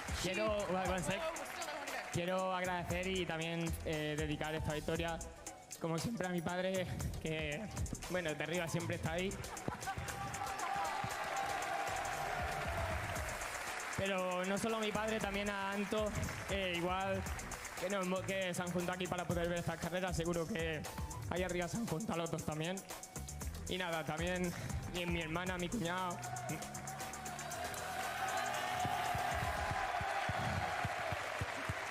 Y mi sobrina Chloe, que acaba de nacer, y ha sido lo que me ha dado la motivación para poder entrenar.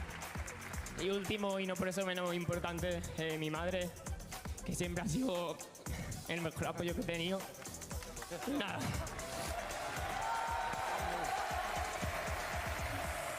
No soy muy cariñoso. Mi madre sabe que la quiero un montón. Este año ha dado un paso muy duro en la vida y lo está haciendo genial. Estoy súper orgulloso de ti, mamá.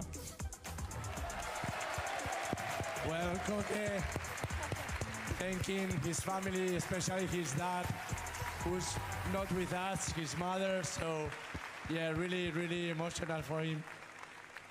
Well, look, amazing job to all the drivers, especially well done to you guys. Let's hear it for our Nations Cup champions, Team Spain!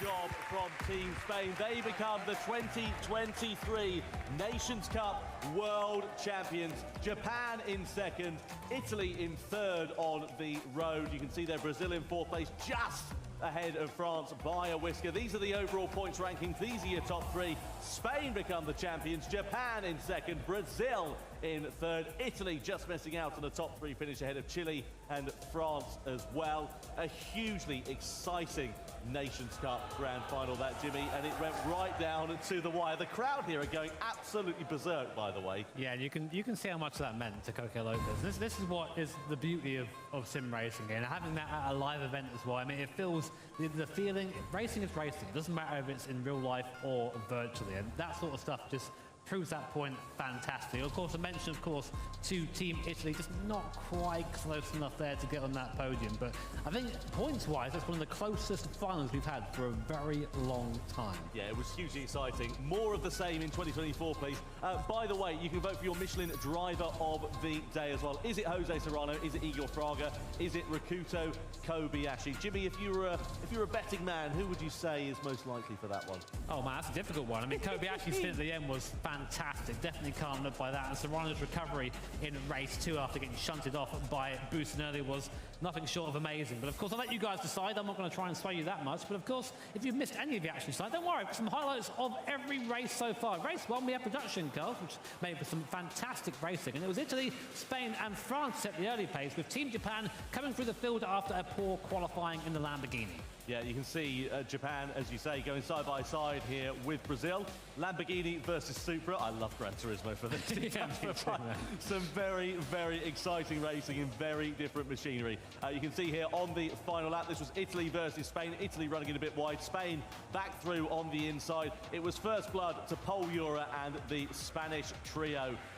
And we wonder whether they may continue in the same form as we went to Watkins Glen, but unfortunately a biff off the track from Italy compounded their woes. They eventually would recover to 4th place as France decided to go spinning around. And, well, then we saw Brazil getting themselves into the lead of the race. Igor Fraga, the single-seater specialist, up the sharp end, never to be seen again until the checkered flag. And this is where Brazil's attack really started. Thank you, guys. We knew Good they were night. faster, of course, and also in this race as well. Here was Coque Lopez diving up the inside. Probably one of the moves of the evening, to be honest there. 2 cars in one at T1. Then we went really wide all the way down